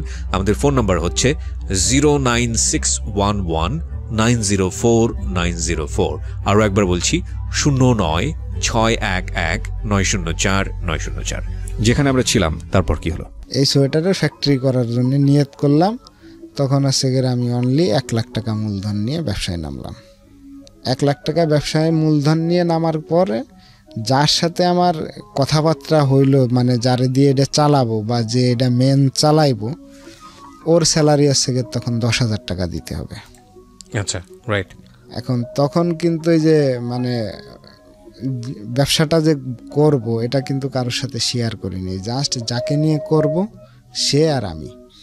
অথচ আমার এইখান থেকে মামার এইখানে দূরত্ব হচ্ছে গিয়ে হাইটে আসলে 2 মিনিট লাগবে। সেও কখনো যায় নাই, আর আমি তাকে বলছি কিন্তু বাট সে যায় নাই, কারণ তার এইখান থেকে চলে গেছিলাম রাগ করে, এই কারণে সেও রাগের আগে কখনো যায় নাই। তো যাই হোক, এদিক দিয়ে তার 10,000 টাকা বেতন দেওয়া লাগতেছে, এদিক দিয়ে ব্যবসা ততটা সুবিধাজনক না। লাস্টে করতে করতে আপনার ওইখানে প্রায় 2-2.5 লাখ টাকার উপরে দিনা হয়ে গেলাম। কানের বেতন দিতে হচ্ছে, এদিক থেকে সোয়েটারের সুতা কিনতে হচ্ছে। তো তারপরে একটা সুসময় ছিল যে আমি উঠে যেতে পারবো, কিন্তু হঠাৎ করে আমাদের দেশে হয়তো মানে খেয়াল আছে কিনা আপনার, এই নির্বাচন তার আগের নির্বাচনটা 14তে হয়েছিল, 14 মানে 13 শেষের দিকে। ওই নির্বাচনে আমাদের কথা ছিল, সব প্ল্যান প্রোগ্রাম ছিল সেগের বাংলাদেশের এই সোয়েটার ফ্যাক্টরির যে মানে বড় যে সংস্থা মানে কোম্পানি কাজ দেয়, এটা আছে রিংশান গ্রুপ। তা আমাদের কথাবার্তা রিংশান গ্রুপের সাথে হয় যে ওরা আমাদেরকে কাজ দিব। তো আমরা সেগের এই আশায় বসে থাকলাম যে নির্বাচন পরবর্তীতে হয়তো ডেভেলপ করতে পারবো, যার কারণে ধার দিনা মোটামুটি ভালোই করলাম। করার পরও চাইছিলাম যে টিকে থাকি, কিন্তু এই ধার দেনা এইগুলা মানে টোটালি শুধুমাত্র আমার ভিতরেই ছিল, যেটা বাইরের কেউ সেরকম জানতো না। তো তখন হচ্ছে গিয়ে আপনার আমাদের আগে মানে আমার আগে যে স্টেপটা ছিল, রিংশান গ্রুপের মাঝখানে যে মিডিয়াটা ছিল, এই মিডিয়াটা প্রায় 3.5 টন সুতা পুড়ায় ফেলায় দেয় নির্বাচনের কিছু আগ দিয়া। যখন এটা পুড়ায় ফেলায় দেয় তখন হচ্ছে গিয়ে রিংশান গ্রুপের সাথে তার সম্পর্কটা খারাপ, মানে মাঝখানে যে মিডিয়াটা কাজ এনে দিব তার সাথেই যখন সম্পর্ক নষ্ট হয়ে গেছে, অতএব আমার তো আর পাওয়ার কোনো সুযোগ নেই। এর ভিতরে আবার ঢুকে গেল হচ্ছে গিয়ে অটো মেশিন, মানে একসাথে আপনার 3-4 মাসের ভিতরে এই ঘটনাগুলো, যার কারণে আমি ওইখানে প্রায় সব মিলাই আপনার প্রায় 7 থেকে 8 লাখ টাকা ধরা খাই, যার আপনার 3 লাখ টাকার মতো ছিলাম দিনা। তো এইটা এখন মামা, এই যে বড় মামা, উনি আবার কিছুটা পরে ইনভলভ হয়েছিল, ইনভলভ হয়ে উনি প্রায় 1.5 লাখ টাকা উনি ভর্তুকি দিছে। 1 লাখ টাকার মতো আর কি জমি বিক্রি করে দিই, আর এই সেই করে মানে মোটামুটি দিনাটা কোনো রকম ক্লোজ হয়ে মানে চলে আসি, ব্যবসাটা বন্ধ। এই যে ধক্কলটা গেছে, এটাই পুরা আমি 3 মাসের মতো আমার ফ্যামিলির থেকেই আমি বিচ্ছিন্ন। ফ্যামিলি বলতে আমার আছে এক মা, তখন ফ্যামিলিটা আমার আছে গেলে এতটুকুই, কিন্তু তারপরও সেরকম কন্টিনিউ যোগাযোগ হইতো না। তখন আমি আম্মাকে বললাম যে আম্মা আপনি এক কাজ করেন, আমার তো এই অবস্থায় পড়ে গেছি, এখন তো কিছু করার নাই, আপনি মামাদের ওইখানে যেয়ে কিছুদিন থাকেন। তা উনি এই মামাদের এইখানে আসতো বিভিন্ন মানে প্রবলেমের কারণে উনি আবার চলে যেত, থাকতো না বেশি দিন। আসলে দেখা যাচ্ছে বলছি 1 সপ্তাহ থাকতে, সকালে আসতে বিকালে চলে গেছে, যার কারণে ওনার খাওয়া দাওয়া এটা সেটা সব কিছুতেই একটা অনিয়ম চলে আসলো। অনিয়ম চলে আসার কারণে ওনার ভিতরে আছে গিয়ে রোগে মানে রোগাক্রান্ত হওয়া শুরু করলো, আম্মা। কিন্তু উনি যদি তখন একটু ধৈর্য ধরে হয়তো মানে মামাদের ওইখানে থাকতো, তাহলে মনে হয় সেরকম কোনো সমস্যা হইতো না, কারণ মামারা 4 ভাই ইনকাম করে, মানে উনাকে একলারে চালায় নিয়ে যাওয়ার কোনো সমস্যা ছিল না। কিন্তু উনি এটা কেন জানি আর কি করতো না, যায় বাড়িতে একা থাকতো, একা এক ঘরে, বাইরে দিয়ে তালা মারা থাকতো। তা সবাই আমারে পরে একটা কথাই বলতো যে ওনার ইনকেস আল্লাহ না করুক যদি একটা দুর্ঘটনা ঘটে বা কেউ জানতেও পারবে না আর কেউ জানলেও কিছু করার থাকবে না, তালা ভাঙতে হবে। তা একটা সমস্যা, এটা নিয়ে বহুত করার পরে উনি এর ভিতরে আছে গের মানে দিন যাচ্ছে আর অসুস্থ হচ্ছে। তো তখন আছে গের সবাই আমি বাড়িতে গেলাম প্রায় অনেক দিন পরে। আর এই যে দিনাদায়িক হয়েছিলাম বা যে লসটা করছি, এই কারণে আমার যে ছোট বোন ছিল, এই ছোট বোনের কিছু গহনা বিক্রি করা লাগে। তো ছোট বোনের যখন গহনা বিক্রি করা লাগে তখন ওকে বলছিলাম যে তুই এক কাজ কর, আমার কাছ থেকে 6 মাস 1 বছর পরে গহনা নিয়ে নিস, আমি বানাই দিব তোকে। তো যখন এই সমস্যাটা হয়েছে হওয়ার পরে ও তো ব্যবসার শুরুর থেকে আর কি ওর কাছ থেকে এই গহনা বিক্রির টাকা নিয়েছিলাম। তো যখন ও দেখলো যে ব্যবসায় লস, তখন তো ওর গহনা আর আমি দিতে পারবো না বা দিলেও দেরি হবে। তখন সে আমাকে ডাইরেক্ট একটা কথা বলল যে আমার জামাই যদি আমাকে জিজ্ঞেস করে যে তোমার গহনা কী হয়েছে, তখন আমি তাকে বলবো যে আমার মা আর ভাই মিলে গহনা চুরি করে বিক্রি করে ফেলাইছে। তো তখন আমি ওকে বললাম যে তুই এরকম একটা কথা বলতে পারবি, তুই ভাবলি কেমনে যে হয়তো তোর গহনার দাম 60 থেকে 70 হাজার টাকা, তো তুই মারে চোর বলতে পারবি? তো তখন ও বলল যে আমার স্বার্থে আমি সব করতে পারি। তখন মানে আর কিছু বলার মতো ছিল না। তা আমি বললাম যে ঠিক আছে, আর কি করার। তো যাকে দেখতে আম্মা এরকম অসুস্থ হইতেই আছে। তো তারপরে নেক্সট ডে যখন বাড়ি গেলাম, বাড়ি যাওয়ার পরে এর ভিতরে যে স্ট্রাগল করছি আমি আশুলিয়ার থেকে ওইখান থেকে মানে চলে আসার পরে মহাখালীতে চায়ের দোকানে কাজ করি। হ্যাঁ, চায়ের দোকানে কাজ নিলাম। কারণ তখন হচ্ছে ওই আশুলিয়াতে মোটামুটি ও বাদেও কিছু দিন আছিলাম কিছু দোকানদারের মানে যেইগুলা দেয়া হয় নাই। তো তখন তো আর ওইখানে থাকতে পারবো না, আর মামা ওইখানে থাকতে দিতে রাজি না, বললো যে তুই এখানে থাকলে আমার সমস্যা হবে, তুই এখান থেকে চলে যা।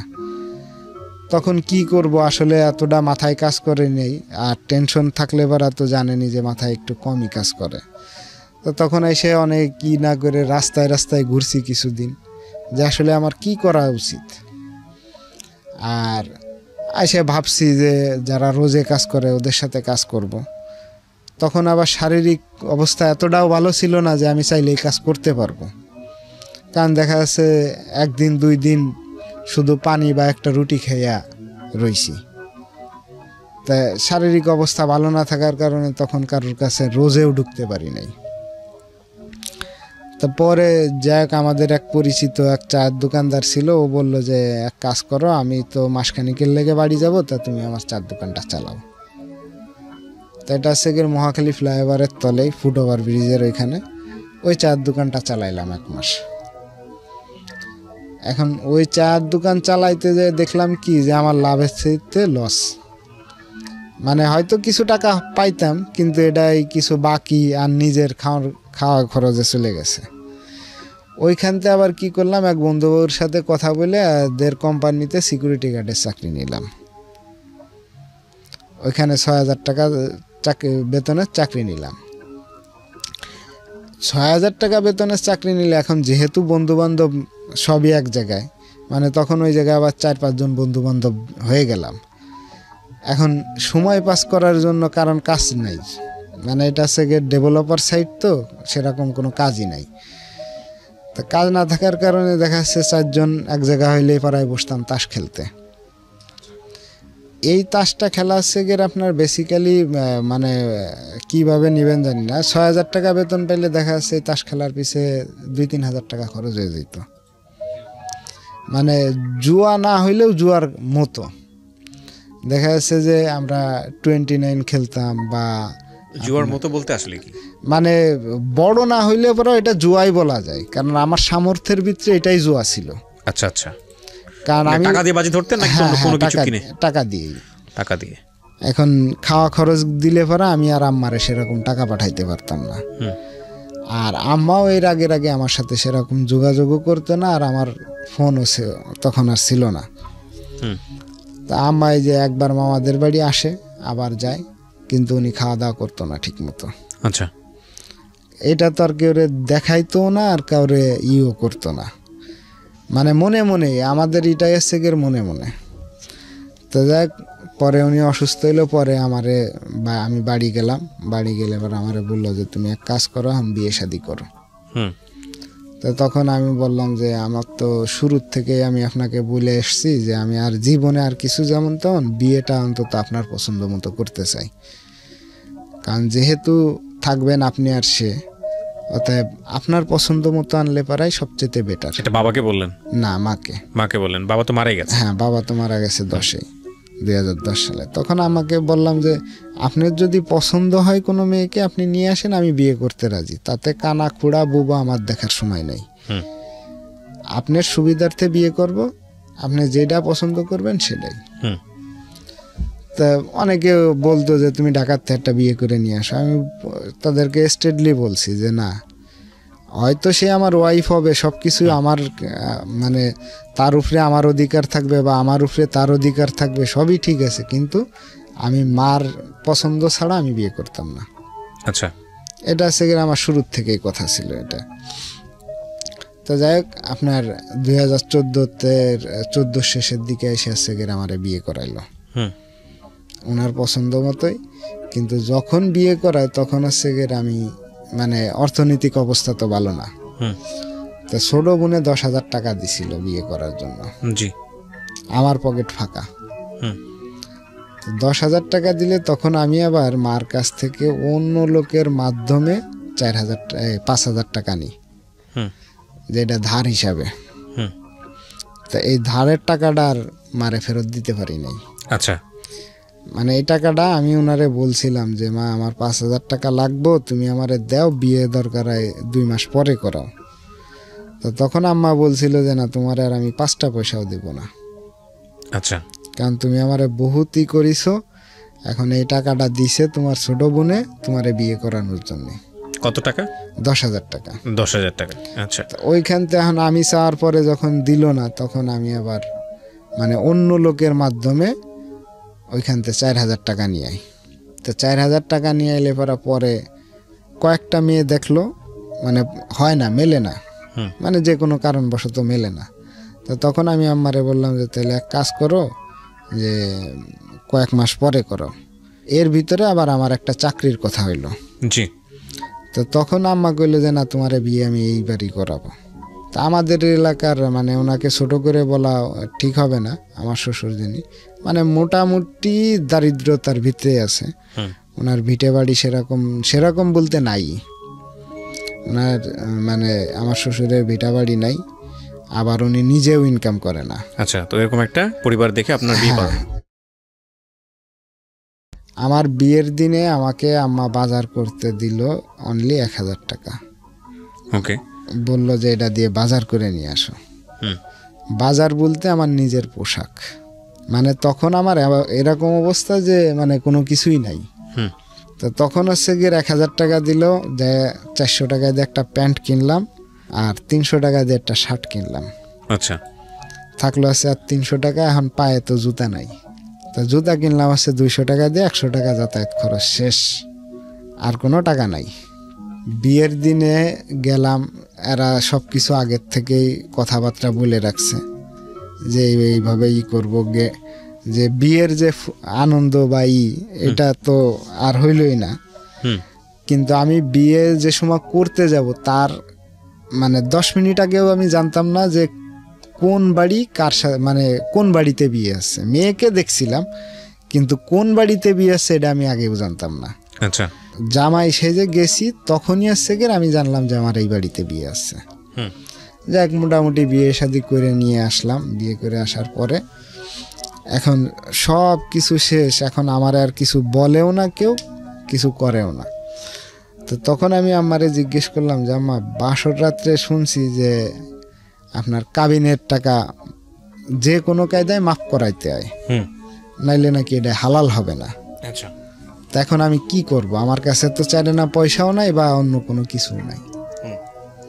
তো তখন লাস্টে বাধ্য হয়ে আপনার 11টার দিকে, রাত 11টার দিকে আমার 100 টাকা দিল, দিয়ে বললো যে এটা রাতে দিয়ে তুই কাবিনের টাকা মাপ নিস। তো তখন হচ্ছে এই 100 টাকা দিয়া রাতে দিয়া কাবিনের টাকা আর কি যেটারে মাফ করাইতে বলে এটা আর কি মাফ করানো হইল। যাক এরপরে 7 দিন পরে চলে আসলাম চাকরিতে, এসে মোটামুটি ভালো স্যালারি পাচ্ছিলাম। কিন্তু এই বিয়ের আগে মানে ওই যে 4000 টাকা হার কাছ থেকে নিছি আমার কাছ থেকে আরেকজনের মাধ্যমে, এখন এইটার কি করা যায়? এটা পরে একজনে বুদ্ধি দিল যে পাশে একজনে সুদের ব্যবসা করে। আপনি কিছুই করতেন না ওই সময়টাতে? না, এর আগে ওই যে কিছুই করতাম না বলতে, বিয়ে করলেন যখন তখন কিছুই করতেন না? এর আগে যে সিকিউরিটির চাকরি করছি 6000 টাকা বেতন পাইছি, খাইয়ে পরেই শেষ। আচ্ছা, মানে তখন 1 টাকাও বাড়ি দেওয়ার মতো ছিল না। আরো তখন বরং খালি হাতে বিয়ে করলেন? একবারে খালি হাতে। আচ্ছা, আমার সম্বল বলতে কিছুই ছিল না। ওকে। ঢাকায় যখন চলে আসলাম তখন আর কি আম্মা সেই লোকরে ধরলো যে তুমি আমার টাকা দাও না, তুমি কারে দিছো এটা আমার দেখার বিষয় না। তখন সে আমারে বললো যে ভাই এক কাজ করো, তুমি এখন তো চাকরি বরাত করো, তাইলে আমাকের কাছ থেকে 4000 টাকা সুদের উপরে নাও, নিয়ে আমারে দাও, আমি আরে দিয়ে দিই।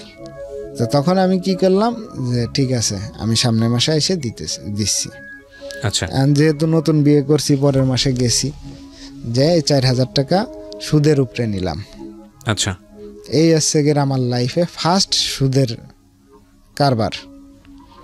তো সুদের উপরে নিলাম, নেওয়ার পরে আরে দিলাম যে তুমি এবার দিয়ে দাও। তা ওইটা দিয়ে আম্মা কি করছে বা কি না করছে এটা আমি অবশ্য জানি না। এখন 4000 টাকায় আপনার সুদ হচ্ছে গিয়ে 800 টাকা। এখন আমি তখন বেতন পাই হচ্ছে গিয়ে 7000 টাকা। আচ্ছা, তাই 7000 টাকা দিয়ে দেখা যাচ্ছে 1000 টাকা হারে দিয়ে দিই সুদে 800 টাকা। তো 1000 টাকা ওইদিকে চলে গেলে পরে আপনার এদিকতে নিজের খাওয়া খরচ, মাসে 2 বার বাড়ি যাওয়া লাগে গড়ে, মানে বাড়ি যাইতে এদিকতে বোর প্রেশার, বাড়ি আসতে হইব। তো দেখা যাচ্ছে যে সব মিলাই ওই যে সুদের টাকাটা দিতাম এই টাকাটাই আমার উপরে জুলুম। তখন কি করব, 2-3 মাস পরে আবার 5000 টাকা নিলাম সুদের উপরে। আচ্ছা, সুদ তাহলে এখন হইল হচ্ছে 10,000 টাকা। জি। এই করতে করতে করতে করতে মানে সুদের হার বাড়তে থাকলো। সুদের হার যখন বাড়তে থাকলো এখন তো অবস্থা আরো বেশি খারাপ। তখন কি করলাম, ওইখান থেকে আবার চাকরি চেঞ্জ করলাম। চাকরি চেঞ্জ করলে আপনার যখন চেঞ্জ করব তখন আবার একজন একটা বুদ্ধি দিল যে এক কাজ করো, তাহলে চাকরির পাশাপাশি কিছু করার চিন্তা ভাবনা করো। তো যার কাছ থেকে সুদের টাকা আনছিলাম ওর সাথেই কথা বলে ও একটা ইসের কথা বলল যে ঠিক আছে আমি 20,000 টাকা নেব আর এই মাল জিনিসগুলো পাঠাবো, এগুলো তোমরা বিক্রি করে যা লাভ হয় এই টাকাটা আমারে দিবা। তা সুদের ব্যবসারও যে মিডিয়া ছিল সেও রাজি হইল কথায়, যে সুদের উপরে টাকা দিব সেও রাজি হইল, আমিও রাজি হইলাম। কথা ছিল আমি ঢাকার থেকে আপনার ইসের থেকে চকের থেকে কসমেটিক্স পাঠাবো। ওরা যে সুদের যে মাঝখানে যে মিডিয়া ছিল ও তখন বেকার, বললো যে আমি এটা ভ্যান গাড়িতে বেচবো, যা লাভ হইব 50-50। তা আমি বললাম 50-50 যদি হয় তাহলে আমি একটা হিসাব করলাম যে ওরে সুদের টাকা দেওয়ার পরেও আমার হয়তো কিছু থাকবে। তা আমি রাজি হইলাম। কিন্তু যে টাকাটা দিবে সুদের উপরে তার কথা আসছে গের ভাই তুমি ব্যবসা করো সমস্যা নাই, কিন্তু আগে আসছে গের আমার সুদ, তারপরে আসছে অন্য কথা। লাভ হোক আর না হোক এটা আমার দেখার বিষয় নয়, তুমি জিনিস দিবা আমি বিক্রি করব, ঠিক আছে, না করলে পরে তুমি আমারে বলতে পারবা না যে তুমি করলা না কা। মানে সে তার থেকে তার দায়বদ্ধতা থেকে দূরে চলে গেল। তখন আমি বললাম যে ঠিক আছে, তখন আমি আবার 20,000 টাকা নিলাম। তখন আছে টোটাল 30,000 টাকা সুদের উপরে। আর 30,000 টাকা সুদের উপরে এলে তাকে দেওয়া লাগে আসছে গের আমার 5,500 টাকা দেওয়া লাগতো, মানে 500 টাকা এরা আমার ছাড় দিল। তখন আমি আবার এইখান থেকে চাকরি ছেড়ে 14,000 টাকার চাকরিতে ঢুকলাম। এইখান থেকে ছেড়ে 14,000 টাকার চাকরিতে ঢুকলাম, কিন্তু আমার সুদের হার কিন্তু এখন 5,500 টাকা। এখন ওই একই অবস্থা, মানে খাইয়ে পরে দেওয়ার পরে সুদের টাকাটা এই যায় মানে কেমন যেন একটু টানাটানি পড়ে যায়, ওইটাই ভালো মতো দিতে পারি না। এরপরে আম্মা আছে হঠাৎ করে ওনার আবার ডায়াবেটিস ছিল, উনি আছে হঠাৎ করে পা কাটলেন। ওহো। এখন যখন পা কাটলেন, এখন পা কাটার পরে তো খুব অবস্থা খারাপ, পা শুকায় না। এখন আমাকেও বলে নাই যে পা কাটছে। এখন আমি যাই দেখি যে ওনার পা কাটা। তা ওয়াইফরে জিজ্ঞেস করলাম যে পা কাটছে তুমি আমারে জানাও নাই কে? এরপরে যখন পা কাটা গেল তখন তো ডায়াবেটিসের ওনার আছে ডায়াবেটিস 14, ঘা শুকায় না। তা বাড়ি যাওয়ার পরে আছে আমি এটা দেখলাম। জি। তো দেখলে পরে আমি ওয়াইফরে জিজ্ঞেস করলাম কি ব্যাপার, তোমার সাথে তো আমার ফোনে প্রতিদিনই কথা হয়, তা তুমি আমারে বলো নাই কে? তা তখন বললো যে আমারে মা বলতে নিষেধ করছে তাই বলি নাই। তা আমি বললাম যে পৃথিবীর এমন কোনো মানুষ আছে নাকি এই কথাগুলো মাইনা চলবো, যে তার একটা ক্ষতি হয়েছে সে বলতে নিষেধ করছে বললা না। তা আমি আবার ভাই একটা জিনিস আমি সবসময়ই ছিলাম যে আমি ওয়াইফের সাথে কিন্তু কখনো রাত্রে কথা বলতাম না, মানে যা কথা বলার দিনের ভিতরেই কথাগুলো শেষ করতাম, যাতে মানে আমি বাড়ি না থাকার কারণে সে ফোনে অন্য কারোর সাথে কথা বলবো বা ফ্যামিলি ভাবে একটা প্রবলেম হইব যে যার সাথেই কথা হোক রাত্রে কিসের কথা। এটা আমি নিজের থেকেও করতাম যে রাত্রে কথা না বলাটাই সবচেয়ে বেটার। আচ্ছা। তো তখন যাই অনেক কথাবার্তা বললাম যে তুমি এটা তো অন্তত আমারে জানানো উচিত ছিল। আর আসলে আমার ওয়াইফ এখনো পর্যন্ত গড়ে ম্যাচুইড না, বিয়ের বয়স 3 বছর হয়ে গেছে, আমি বলবো এখনো সে ম্যাচুইড না, কারণ খুব অল্প বয়সে সে বিয়ে করছে আমাকে। তা যাই হোক, এই ভুলটার কারণে আমার পা আস্তে আস্তে মানে অনেক বড় আকার ধারণ করলো। আপনার নাম আপনার মায়ের পা? মায়ের, মানে কাটাটা আস্তে আস্তে পচন শুরু করলো। জি। এটা মানে ছড়াইতে শুরু করলো। তা তখন যাক মামারা আবার করলো। আর তার চাইতে বড় কথা হচ্ছে তখন আম্মা আমারে বললো যে দেখো এই অবস্থা, এখন এইগুলোর জন্য তো তুমিই দায়ী। তখন সে আমাকে ডিরেক্টলি বললো যে এইগুলোর জন্য তুমিই দায়ী, আমার ডায়াবেটিস হয়েছে এটার জন্য তুমিই দায়ী। আপনার মা বললো? হ্যাঁ, আমার মা বললো। তখন হচ্ছে ছেলে হিসাবে আমার মাথায় মানে আকাশ ভেঙে পড়লো। তখন যাই আবার সুদের উপরে আরো 20,000 টাকা নিয়ে ওনার ট্রিটমেন্ট শুরু করলাম। আচ্ছা। কারণ আমার কাছে তো আমি বললামই যে ভাই আমি যেটা বেতন পাইতাম এটা আগের 30,000 টাকা 5,500 টাকা সুদ দিয়ে আমার কাছে সেরকম কোনো টাকাই থাকতো না। কারণ বাড়ি যাতায়াত করা এটা সেটা দিয়ে সবকিছু মিলে থাকতো না সেরকম। তো তখন আবার 20,000 টাকা নিলাম, নেওয়ার পরে আবার ট্রিটমেন্ট শুরু করলাম। এখন কোনো কিছুতেই কোনো কিছু হয় না, এলাকার ওষুধে কোনো কাজ হইল না। পরে মামা বললো যে ঠিক আছে এক কাজ করো তাহলে বারডেমে নিয়ে চলো। আচ্ছা। এখন বারডেমে যে আনবো তখন তো আমার এমনি মানে নুন আনতে ফান্তা ফুরাচ্ছে তো আগের থেকেই। জি। তখন কি করার, আপনার বারডেমের একটা শাখা আছে টেকনিক্যালে, ওইখানে ভর্তি করা হলো। আচ্ছা। তো ওইখানে ভর্তি করার পরে যেভাবে মোটামুটি ট্রিটমেন্ট করা হলো, ট্রিটমেন্ট করাইলে পরে ওইখানে টোটাল বিল আসলো হচ্ছে আপনার সব মিলাইয়ে লাস্টে যখন রিলিজ করাইতে যাব তখন হচ্ছে আপনার 47,000 টাকা আসলো। আচ্ছা। আপনার বিল আসলো। তা ওর ভিতরে আমি কত দূর মানে যত দূর পারছিলাম দিছিলাম, সম্ভবত আপনার 16-17 হাজার টাকা দিছিলাম। কারণ আমি তো ওইদিকে আবার সুদ টানতে টানতে আমার মাজা পড়ে যাচ্ছে, আমি কিছু করতে পারতেছি না। তো এরপরে এটা দেওয়ার পরে যাক বাড়ি নিয়ে গেলাম, পা মোটামুটি শুকাইছে, কিন্তু ওই ডায়াবেটিস কন্ট্রোলের জন্য ওষুধ পানি এটা কন্টিনিউ দেওয়াই লাগতেছে। এখন আমার খরচ আরও বেড়ে গেছে।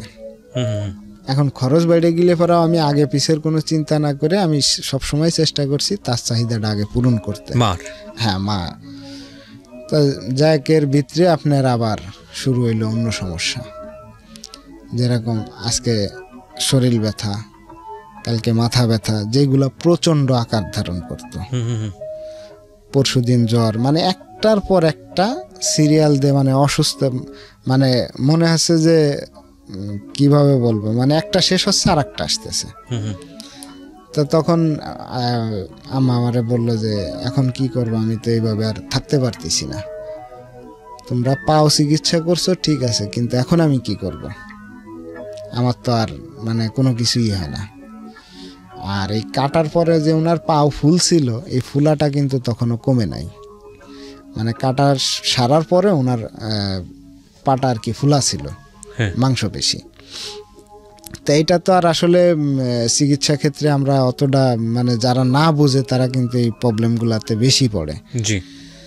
তা পরে দেখা যাচ্ছে আজকে মাথা ব্যথা, কালকে বুক ব্যথা, মানে একটার পর একটা আছে।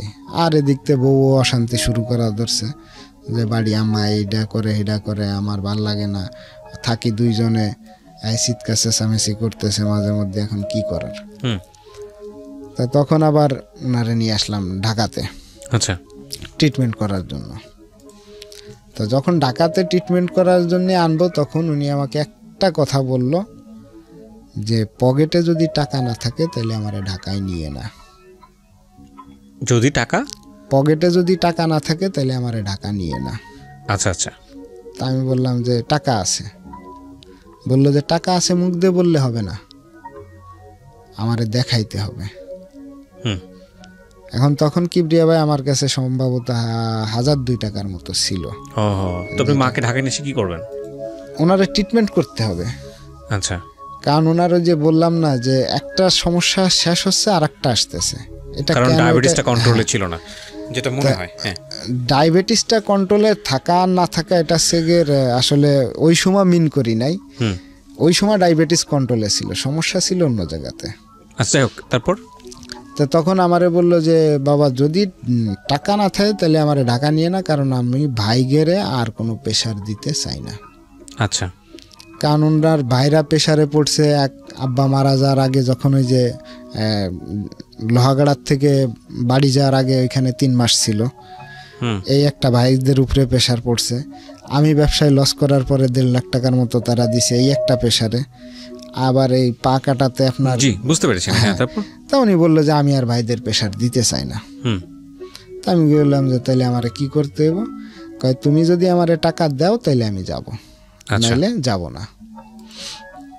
তা তখন আবার আমি কি করলাম, আগে ছিল কিন্তু 50,000 টাকা সুদের উপরে, 30 পরে 20, এখন আবার কি করলাম, আবার 20,000 টাকা নিলাম। আচ্ছা। আরো 20,000 টাকা নিলাম, নিয়ে ওনার হাতে দিলাম, বললাম যে এই যে টাকা আছে নেন। পরে ওনারে ঢাকায় নিয়ে আসা হলো। ঢাকায় নিয়ে আসার পরে ওনারে প্রথমে দেখানো হইলো কিডনিতে আপনার এই যে শ্যামলী হসপিটালের নামটা আছে কিডনি। জি। তারপর মানে যে কোনো ইসের কারণে ওনার কিডনি প্রবলেমটা, আগে থেকে দেখানো হয়েছিল আপনার শাহজাহানপুরে। তো শাহজাহানপুরে দেখানোর পরে উনি অনেক পরীক্ষা নিরীক্ষা দিল, দেওয়ার পরে বললো যে ওনার কিডনিতে সমস্যা। ওনার সমস্যা সেগের ধরা পড়লো টোটাল 3টা, 2টা, একটা সেগের কিডনিতে আর একটা সেগের আপনার গাইনি সমস্যা, এই 2টা ধরা পড়লো। তা এইখানের এই ডাক্তারের নাম আমার মনে নাই, ওনার কারণে সেগের আমরা বেশি প্রবলেমে পড়ছি। আর দ্বিতীয়ত আমাদের অর্থনৈতিক অবস্থা বেশি ভালো থাকার না থাকে এটা কোনো কথা না, আমরা সঠিক সাজেশনটা পাইনি, চিকিৎসার যে সঠিক সাজেশনটা এটা আমরা পাইনি। জি।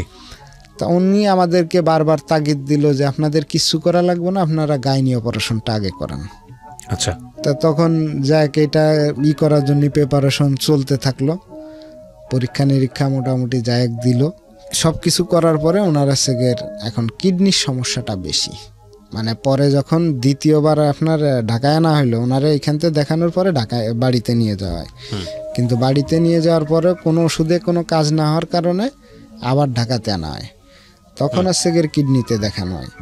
আর কিডনিতে দেখানোর সময় উনি আমারে আবারও বলল যে আমার টাকা না দেখাইলে আমি ঢাকায় যাব না, এক যেমনি হোক একটু জমি জাতির উপরে কইরা, তখন আর সুদের উপরে গেলাম না, একটু জমির উপরে যেয়ে আরও 20,000 টাকা দিলাম।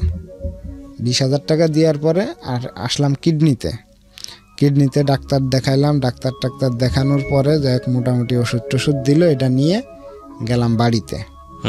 এর ভিতরে মানে তখন আছে গের আমার ওয়াইফ 8 মাসের অন্তঃসত্ত্বা। আচ্ছা। আরও ঝামেলা বাড়তেছে, তখন আছে গের আমার মানে পায়ের অবস্থাও বেশি ভালো না। প্রিয় শ্রোতা, আপনারা শুনছেন প্রাণ মিস্টার ম্যাঙ্গো ক্যান্ডি প্রেজেন্স জীবন গল্প। আমি আর জি কিবরিয়া আপনার সঙ্গে রয়েছি। আমি কথা না বাড়িয়ে গেস্টের কাছে আবারও ফিরতে চাই যেখানে আমরা ছিলাম। তারপর কি হলো? তখন আছে গের মানে এদিকতে আমার ওয়াইফ 8 মাসের অন্তঃসত্ত্বা, এদিকতে আছে গের আমার এই অবস্থা। এখন টাকা তো হাতে নাই, যে টাকা আনছিলাম 20,000 টাকার, উনি সব খরচ বরচ করে 7,000 টাকা ছিল। এই 7,000 টাকা নিয়ে যাওয়ার পরে ওনারে কিডনির থেকে বাড়ি ফিরতেছি, আর এ পাশে ওয়াইফ রেসে হসপিটালে ভর্তি করছে। ভর্তি করলে পরে আমি এখান থেকে যে পৌঁছাইলাম হচ্ছে সেদিনকে রাত 12টা বাজে, আর 11টার দিকে আসছে আমার একটা মেয়ে হইলো, মেয়ে বাচ্চা। তো সব মিলে তখনও কিন্তু আমারে কেউ জিজ্ঞেস করে নাই বা কেউ বলে নাই যে কিভাবে টাকার ব্যবস্থা আছে আর কিভাবে কি করতেছ। তো তখন ওয়াইফের পিছে প্রায় 17-18 হাজার টাকা লাগলো। আচ্ছা, এখন এই টাকাটা আবার কি করব, সুদের উপরেই নিলাম। তখন আমার সুদের টাকা আসছে 90,000 টাকা হলো। আচ্ছা, এখন কারণ আমি তো নিরুপায়, আর যা করতেছি সব মনে মনে, মানে বহির্প্রকাশ করি না, কারণ কার কাছে করব, করার মতো সেরকম কেউ নাই। কারণ যারা ছিল হচ্ছে তারা সবাই দূরে আগের সব ঘটনার কারণে। জি। তো কি করব, বউ বাচ্চা নিয়ে যাক মোটামুটি ভালোই করলাম, মানে সুদের টাকার উপরে হইলে পরাও মোটামুটি ভালোই হইল।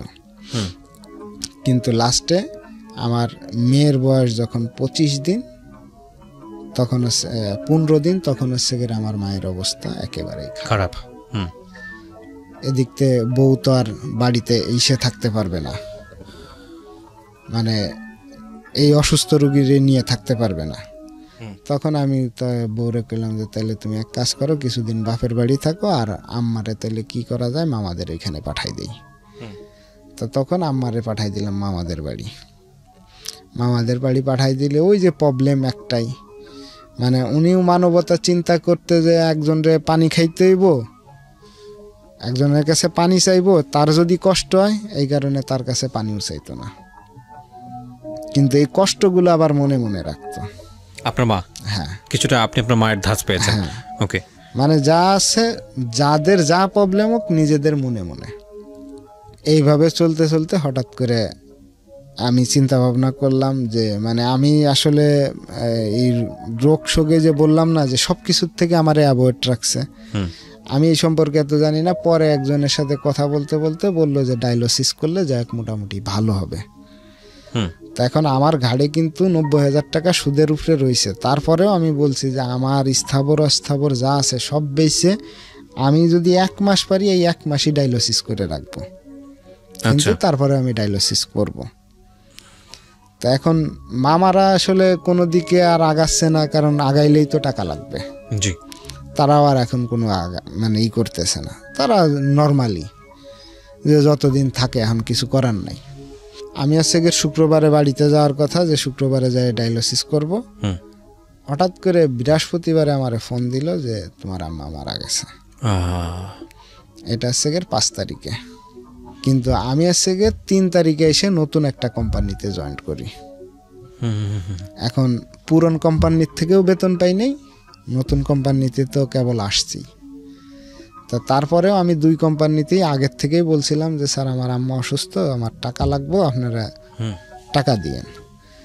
তো বৃহস্পতিবারে আসছে বিকালবেলা আমার নতুন কোম্পানির থেকেও টাকা দেওয়ার কথা, পুরান কোম্পানির থেকেও টাকা দেওয়ার কথা, কিন্তু আমি যে ফোন পাইছি সকালবেলা, তখন আমার পকেটে 4 আনা পয়সাও নেই।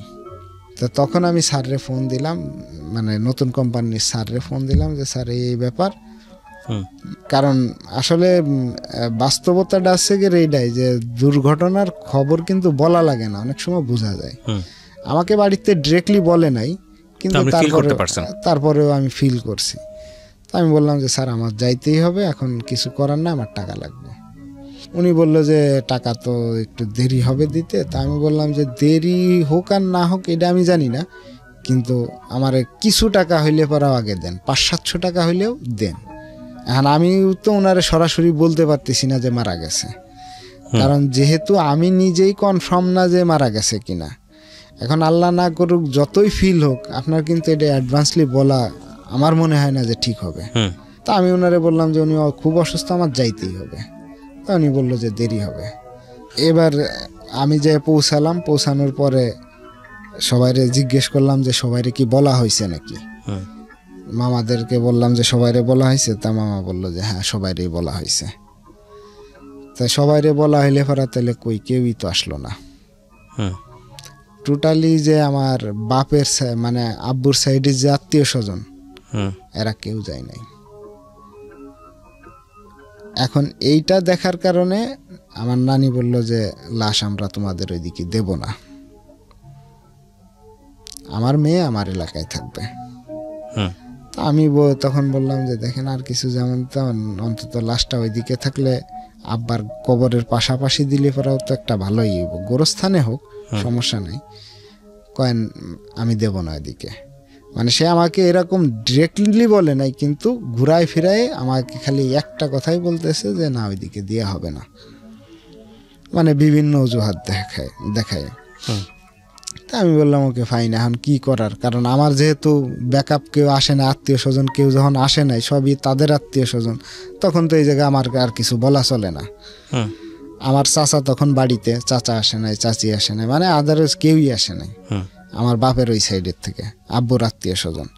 যাক আমার এইখানেই হইলো, দাফন হইলো, এখানেই দাফন দেওয়ার পরে এখন আমার তো এই যে মনে করেন যে 90,000 টাকা সুদ, এটা দিন যাচ্ছে দিতে হবে, দিন যাচ্ছে দিতে হবে। তা এর মধ্যে আছে আমি নতুন ফ্যাক্টরিতে আসার পরে বিজনেসের একটা লাইন পাইলাম। তো এইখানে আসার পরে আছে আমি একটা ভালো একটা বিজনেসের লাইন পাইলাম। আছে আমাদের এই ব্যবসায় ফয়েল লাইনের, ফয়েল সাপ্লাই দিতে হবে। তা আমার কিছু লোকের সাথে সম্পর্ক হইলো, এর ভিতরে আছে আমার বড় 2জন কাস্টমার ছিল। এরা আর কি করলো যে ভাই আপনার কোনো সমস্যা নাই, আপনি মাল সেল করতে পারলে আমরা মাল নিতে পারবো। তো তখন হচ্ছে এরা মাল সেল মানে মাল চাওয়া শুরু করলো। আবার আমাদের কোম্পানি, মানে আমি যে নতুন কোম্পানিতে আসছি উনিও আমার কাছ থেকে মাল নেওয়া শুরু করলো।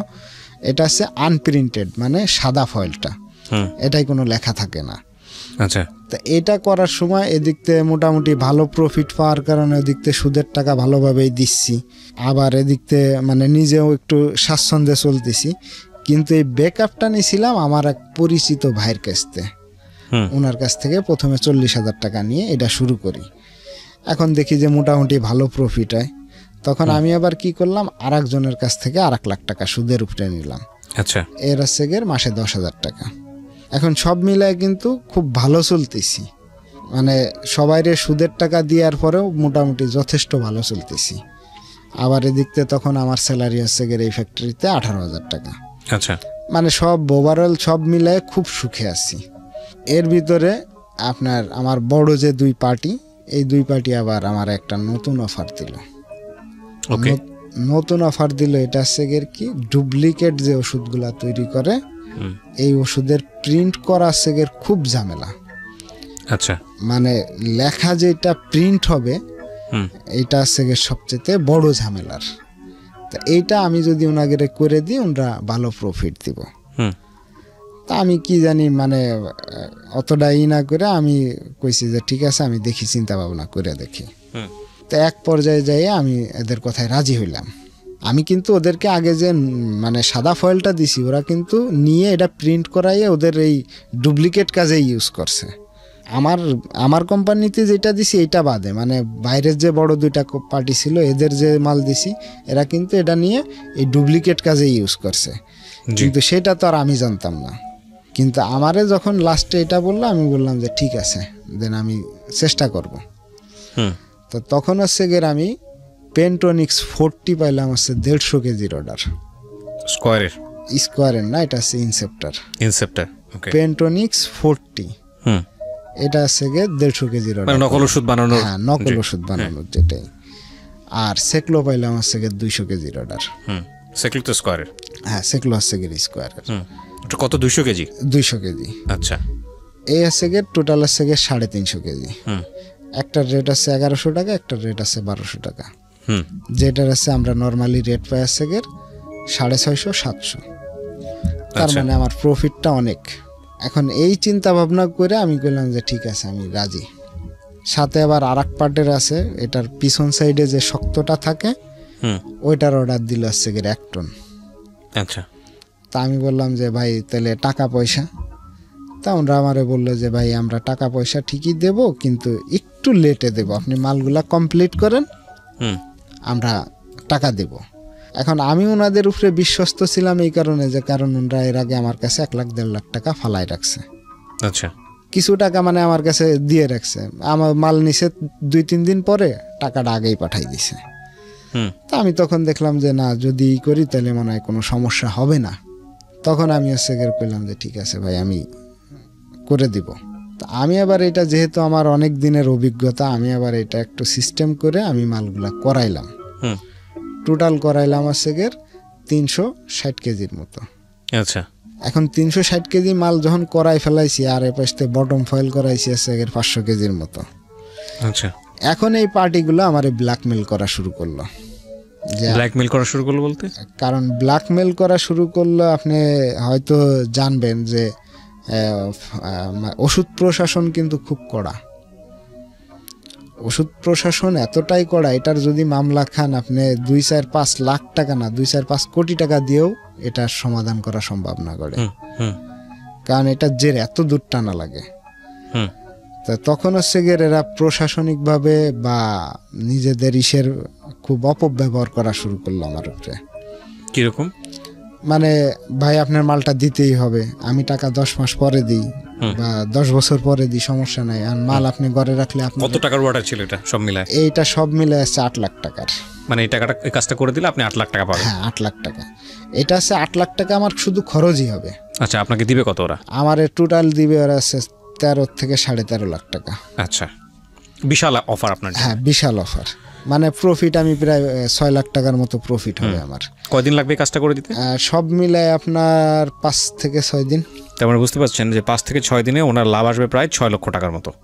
আর এইটা দেখা যাচ্ছে 6 লক্ষ টাকা ওনার কাছে কি, সেটা আপনারা যারা এতক্ষণ স্টোরি শুনেছেন তারা বুঝতে পারছেন, বাট ঘটনা কোথায় ঘটেছে এতক্ষণ যারা শুনেছেন সেটার দিকে আমরা আগাবো। হ্যাঁ, তারপরে এখন ওরা আমাকে বিভিন্ন ধরনের হুমকি ধামকি দেওয়া শুরু করলো যে কাজটা কেন দিচ্ছেন না, যে কাজটা আপনি করছেন, এখন ঘরে রাখলে তো আপনারা আমি মামলা করে দিলে পরে আপনি ফাঁসা যাবেন। তো কাজটা করেও ফেলছেন আপনি? হ্যাঁ, কাজটা এটা যেহেতু আমি এই বিষয়ে বললাম না 14-15 বছরের অভিজ্ঞতা, যখন এটা আমার করতে অতটা মানে অসুবিধা হয় নাই। আর তার চাইতে একটা কথা বলে রাখি, এই ডুপ্লিকেট কাজের যত নেটওয়ার্কই থাক, আমি একটু হলেও জানতে পারি যে এই কাজটা অমুক জায়গা করাচ্ছে বা অমুকে এই কাজটা পাইছে বা অমুকে এই কাজটা করাবে, মানে আমার কাছে একটু হলেও আসতো। জি। তা তখন সে আমারে বিভিন্নভাবে আর কি ভয় দেখানো শুরু করলো যে এখন তুমি কি করবা। তা আমি তখন আবার একটা জিনিস করলাম যে আমি এই মালগুলা আগে যেগুলা ছাড়ছি মাল, এগুলা তো আমি নিজেই জানি না যে আসলে কি মাল করছে ওরা। বিভিন্ন জন বিভিন্নভাবে কথা বলে আমার কাছ থেকে মালগুলা নিছে। আদতে ওরা কি প্রিন্ট করছে আমি এটা নিজেও জানতাম না, কিন্তু এটা তো আমি সরাসরি অপরাধের সাথে জড়িত। যে তখন একটা জিনিস কি জানি আমার মাথার ভিতরেই করলো যে আমি মানে এটা বলতেও পারবো না যে আমি লাখ লাখ মানে হাজার হাজার মানুষ না, প্রায় লাখ লাখ মানুষের সাথে প্রতারণা করা হবে, এটা আমার যেটা আমার মানে করা মনে হয় না উচিত হবে। আচ্ছা, মানে এই চিন্তা ভাবনা করে আমি অনলি 13 দিনের ভিতরে ডিসিশন নিলাম যে আমি এটা কি করব, এবং এই 13 দিনের ভিতরে আমার এই 8 লাখ টাকার মাল আমি অনলি 1.5 লাখ টাকায় বিক্রি করে ফেলাইলাম। 1.5 লাখ টাকা বিক্রি করলেন বলতে? এটারে ওয়েস্টেজ হিসাবে বিক্রি করে ফেলাইলাম। ওয়েস্টেজ হিসেবে বিক্রি করলো তো এটা আলটিমেটলি ওয়েস্টেজ করলেন? আলটিমেটলি ওয়েস্টেজ যদি আমি করা হয়, এটা যেভাবে ওয়েস্টেজ করা হয়েছে এটা দিয়ে আর কেউ কোনো কাজ করতে পারবে না। আচ্ছা, তখন 1.5 লাখ টাকার ভিতরে এটা বিক্রি করে ফেলাইলাম। কিন্তু আমার তো এখানে প্রায় 6 লাখ টাকা ঘাটতি। এই 6 লাখ টাকা সবই আমার সুদের উপরে আনা। শুধুমাত্র 2 লাখ। এটা আপনি কাজের আগে চিন্তা করেননি কেন? এটা আসলে আমি বেসিক্যালি যদি এখন বলেন তাহলে আমি বলবো আমার যে আগের সুদের টাকাটা ছিল, আমি চাইছিলাম ওই টাকাটা শোধ হয়ে গেলে পরা মানে লোভটা আসলে কেমন আমি নিজেও বলতে পারবো না। আসলে কিছু সময় থাকে মোহর ভিতরে, আর মোহটা কাটে গেলে যখন আপনার বিবেকটা দাঁড়াবে তখন দুইটা মানে অনেক ফারাক, আলো এবং অন্ধকারের মধ্যে। তখন ছিলাম একটা মোহর ভিতরে যে সারা জীবন কষ্ট করে গেছি আমি 2003 সাল থেকে আজ ফাইন, আমি ইভ্যালুয়েশনের জায়গায় আমি যাই। আপনার গল্পটা এতক্ষণ শুনলাম তো খুব ট্রিকি মনে হয়েছে আমার কাছে, এতক্ষণ চুপ করে শুনছিলাম। গল্পটা মূলত আপনার লাস্ট 3 মিনিট, আর আগে যে গল্পগুলো বলতেন সেটা আপনার প্রেক্ষাপট, সেখানে ইন্টারেস্টিং কিছুই পাইনি আমি। হ্যাঁ, স্ট্রাগল আছে, ভয়ঙ্কর রকমের স্ট্রাগল আছে, বারবার হোঁচট খেয়ে উঠে দাঁড়ানোর গল্প, কিন্তু লাস্ট 3 মিনিট আমার কাছে মনে হচ্ছে এটা হচ্ছে গল্প। এই লোকটা কি পরিমাণ অর্থকষ্টে ছিল সারাটা জীবন। একটা জিনিস চিন্তা করে দেখেন, মায়ের ট্রিটমেন্ট প্রপারলি হয়নি, বাপের ট্রিটমেন্ট প্রপারলি হয়নি, গার্মেন্টসে কাজ করেছে, ওর কাছে 5-7 লাখ টাকা যদি ক্যাশের কথা আসে তাহলে ওর দ্বারা ভয়ঙ্কর রকমের খারাপ কাজ করা সম্ভব, এ ব্যাপারে কোনো সন্দেহ নাই। যেই জিনিসটা ওর কাছে এসছে সেকলো, আর কি যেন এসছে, প্যান্টোজেন 20, এটা হচ্ছে একটা হচ্ছে ইনসেপ্টার ওষুধ আর একটা হচ্ছে স্কয়ারের ওষুধ, মানে নকল ওষুধের যে মোড়কটা থাকে ওই মোড়কটা ওনাকে প্রিন্ট করে দিতে হবে। এই কাজটা ছিল 8 লাখ টাকার অর্ডার, এবং এটার জন্য ওনার 8 লাখ টাকা সুদে নেয়া বা ঋণে নেয়া, যাই বলি না কেন, এবং এটা কাজটা করে দিলে ওনার 6 লাখ টাকা ওনার লাভ থাকতো। 6 দিনে কাজটা কমপ্লিট হতো। উনি কাজটা করেছেন, করার পরে উনি ডেলিভারি দেননি, 1-1.5 মাস ওনার কাছে বন্ধ করে রেখেছেন, এবং যখন ওনাকে হুমকিও দেওয়া হয়েছে তখন উনি কাজটা ওদের কাছে না দিয়ে উনি যেটা করেছেন কাজটাকে ওয়েস্টেজ হিসেবে বিক্রি করে দিয়েছেন। এতে করে ওনার 6 লাখ টাকা লসে চলে গেছে। তো ভেরি ইন্টারেস্টিং স্টোরি। এবং এই লোকটার বর্তমান অবস্থা কি সেদিকে আমরা নাই বা গেলাম। আপনার বাচ্চার বয়স কত? 2 বছরের কাছাকাছি। 2 বছরের কাছাকাছি। কোথায় থাকেন? ঢাকাতেই? ঢাকাতেই আছি। কি করেন আপনি এখন? আসলে কত টাকা ঋণ? আমি এখন প্রায় সব মিলায়ে 6.5 লাখ টাকা। 6.5 লাখ টাকা ঋণ এই ঘটনার প্রেক্ষাপটে? এই ঘটনার প্রেক্ষাপটে আর এই যে আমার ব্যাকগ্রাউন্ডের কিছু কারণে 6.5 লাখ টাকা ঋণ। তো আপনি এখন করেন কি, পেশায় কি করেন? আসলে এখন আমি এটা নষ্ট করার পরে আমি যে বললাম না যে আমি হচ্ছে একা একা সবকিছু করতে পছন্দ করি। আপনি করেনটা কি সেটা আমাকে বলুন। আপাতত বেকার। আমি 2টা জিনিস আপনাকে বলি। প্রথম কথা হচ্ছে আপনি এখানে আসছেন, আপনি আজকে একটা গল্প বলে গেলেন, ভালো মন্দ দুটো নিয়েই আছেন আপনি। আমি এটা বিশ্বাস করি, আমি ইন্টারমিডিয়েটে পড়েছিলাম ডক্টর জ্যাকিল অ্যান্ড মিস্টার হাইড নামে দুটো ক্যারেক্টার একটা মানুষের মধ্যেই থাকে। একটা মানুষ দিনের বেলায় অনেক ভালো, ডক্টর জ্যাকিল, আরেকজন হচ্ছেন মিস্টার হাইড, যিনি রাতের বেলা বের হয়ে মানুষকে খুন করেন, মানুষের মাথা ফাটায় দেন। সো আমি বিশ্বাস করি একটা মানুষের মধ্যেই ভালো মন্দ দুটোই আছে। আপনি যেটা একটু আগে খুব সুন্দর করে বলছিলেন যে আলো আধারের খেলার মতো, খুবই চমৎকার উদাহরণ। আপনি শেষ পর্যন্ত খারাপ কাজটি করেন নাই, আপনি বেঁচে গেছেন। আপনি সৃষ্টিকর্তা বিশ্বাস করেন, আল্লাহ বিশ্বাস করেন? আমি যেহেতু বিশ্বাস করি, আমার জায়গা থেকে আমি এতটুকু বুঝি যে একটা মানুষ তার বিবেকের কাছে সবচেয়ে বড় দায়বদ্ধ, ভয়ঙ্কর রকমভাবে দায়বদ্ধ। প্রত্যেকটা মানুষের দ্বারাই খারাপ কাজ করার সম্ভাবনা আছে। Every man in the world, কেউই মহামানব না, সে যেই হোক, একেবারে আপনার টপ লেভেলের থেকে শুরু করে গ্রাসরুট লেভেলের, সবার দ্বারা খারাপ কাজ করা সম্ভব, সবার দ্বারা খারাপ কাজ হতেও পারে। সেই জায়গাটা থেকে আপনি খারাপ কাজের দ্বার প্রান্তে গিয়ে ওখান থেকে ফিরে এসছেন। আপনি যা বলেছেন সেটা যদি সত্য হয়ে থাকে, এখানে আমি একটা কথা বলি, তাহলে আপনি সারা জীবনের জন্য বেঁচে গেছেন। কারণ আপনি যে ওষুধগুলোর মোড়ক তৈরি করে দিতেন, এতগুলো মানুষের অপকার হতো, এখানে লক্ষ লক্ষ মানুষের অপকার হতো, এবং এই লক্ষ লক্ষ মানুষের মধ্যে কেউ হয়তো এই ভুল ওষুধটা খেয়ে হয়তো মারাও যেতে পারতো, সেটা দায় হতো আপনার কাছে এসে পড়তো। তো আপনি সারা জীবনে যে বললেন যে আপনি নিজের মধ্যে রাখেন, কষ্টটা নিজের মধ্যে রাখেন ভয়ঙ্কর রকমভাবে, এবং সেটা আপনি ছোটবেলা থেকে দেখেছেন। এই যে কষ্টটা হতো আপনার মধ্যে, এইটা তো ভয়ঙ্কর রকম, ওটার চাইতে এটা 10 গুণ 100 গুণ বেশি কষ্ট। এটা থেকে আপনি নিজেকে কখনোই ক্ষমা করতে পারতেন না। 6.5 লাখ টাকা একটা মানুষের জীবনে খুব বেশি টাকা না। আল্লাহ আপনাকে হয়তো এমনভাবে দেবেন, এমনভাবে সাহায্য করবেন এই একটা ভালো কাজের কারণে, যে আপনি আজকে হয়তো ভয়ঙ্কর রকম বাজে একটা সিচুয়েশনের মধ্যে আছেন, বেকার আছেন। আল্লাহ হয়তো আপনাকে এত বেশি ধনাঢ্যমান করবেন, তাওয়াক্কালতু আলাল্লাহ, যে একটা সময় মনে হবে যে আপনার জীবনের সবচেয়ে ভালো কাজটাই ছিল এটা, যে আপনি অন্তত এই লক্ষ লক্ষ মানুষকে নকল ওষুধের, যে ওরা হয়তো দিবে অন্য কোনোভাবে দিবে, কিন্তু আপনি সেটার পার্ট হননি। তো আমি শুধু একটা কথাই বলতে চাই, আজকের এই জীবন গল্পটা খুব ট্রিকি একটা গল্প। আমি প্রথম থেকে শুনছিলাম, সামহাও আমার কাছে খুব বোরিং লাগছিল, কিন্তু আমি জীবন গল্পটা চোখের সামনে দেখতে পেয়েছি। একটা ছেলের ভয়ঙ্কর রকমের স্ট্রাগল করা, কিছু মেন্টাল ডিসঅর্ডার আমি বলবো, বা ঠিক ডিসঅর্ডার না, ওর আসলে শেয়ার করার মতো কোনো ব্যাপার স্যাপার ছিল না। 2000 টাকা নিয়ে মাকে বাঁচানোর জন্য যুদ্ধ, লক্ষ লক্ষ টাকা মাথার উপরে ঋণ, তারপরও সে শেষ পর্যন্ত খারাপ কাজটা করেনি। আমি শুধু এই গল্পটা রেডিওতে প্রচার করেছি একটাই কারণে, প্রিয় শ্রোতা, বিশ্বাস করেন আমরা প্রত্যেকটা মানুষই কোনো না কোনোভাবে ভুল করি এবং অপরাধ করি, ছোট হোক বড় হোক, কেউ হয়তো জানে, কেউ হয়তো জানে না, কিন্তু আপনি জানেন এবং আপনার সৃষ্টিকর্তা জানেন। আল্লাহ আমাদেরকে সবাইকে ভুল থেকে বাঁচার তৌফিক দেয়। কিন্তু একটা মানুষ যখন ভুল করতে যায়, ভুলটা যখন সে ড্রাইভ করেও ফেললো, ঠিক তখন ওই মানুষটা জানে সে ভুল করছে। কিন্তু সব মানুষের এই রকম বিবেক থাকে না যে চাইলেই সব কিছু লোভ টোভ সব কিছু চিন্তা বাদ দিয়ে, লক্ষ লক্ষ টাকার লোভ টোভ সব কিছু বাদ দিয়ে নিজেকে ব্যাকড্রপ করে ফেললো, যে না, এই কাজটা থেকে আমি যদি ফিরায় আসি তাইলে যা হয় হবে, কিন্তু এতগুলো মানুষ তো সেভ হবে। আপনি চিন্তা করে দেখেন, ও যদি পিছন ফিরে তাকায় 6.5 লাখ টাকার ঋণ, ও যদি সামনের দিকে আগায় তাইলে কি হয়তো জানবে না, কিন্তু লক্ষ লক্ষ মানুষের সে ক্ষতি করবে। এই মানুষটা করে নাই। কত ভয়ঙ্কর রকমের বিবেকবান একজন মানুষ, এবং আমরা বিশ্বাস করি প্রত্যেকটা মানুষের মধ্যে বিবেকটা আছে, শুধু জাগিয়ে তুলতে হবে। আজকের এই জীবন গল্পে কোনো টানটান উত্তেজনা নাই। আজকের এই জীবন গল্প বহতা নদীর মতো, কিন্তু আজকের এই জীবন গল্প খুব চমৎকার একটা গল্প। শেষের দিকে এসে বেশ কয়েকটা মিনিট অন্যরকম ধাক্কা দিয়ে গেল। আমরা দোয়া করব আমাদের যিনি গেস্ট আজকে এখানে এসেছিলেন, বিল্লাল। সবচেয়ে বড় হেল্প একটা মানুষের জন্য দোয়া, এর চেয়ে বড় কোনো কিছুই থাকতে পারে না। ও নিজেকে শক্ত পায়ে সামনের দিকে এগিয়ে যাক, সৃষ্টিকর্তা ওনার সহায় হোক এবং একটা ভালো কিছু হোক ওর জীবনে, এটুকুই শুধু বলার আছে। সো প্রিয় শ্রোতা, যারা এতক্ষণ আমার সঙ্গে ছিলেন তাদেরকে ধন্যবাদ জানাই অসাধারণ একটা জীবন গল্প শোনার জন্যে।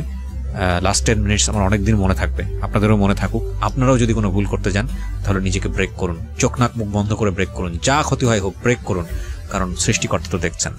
শুভরাত্রি।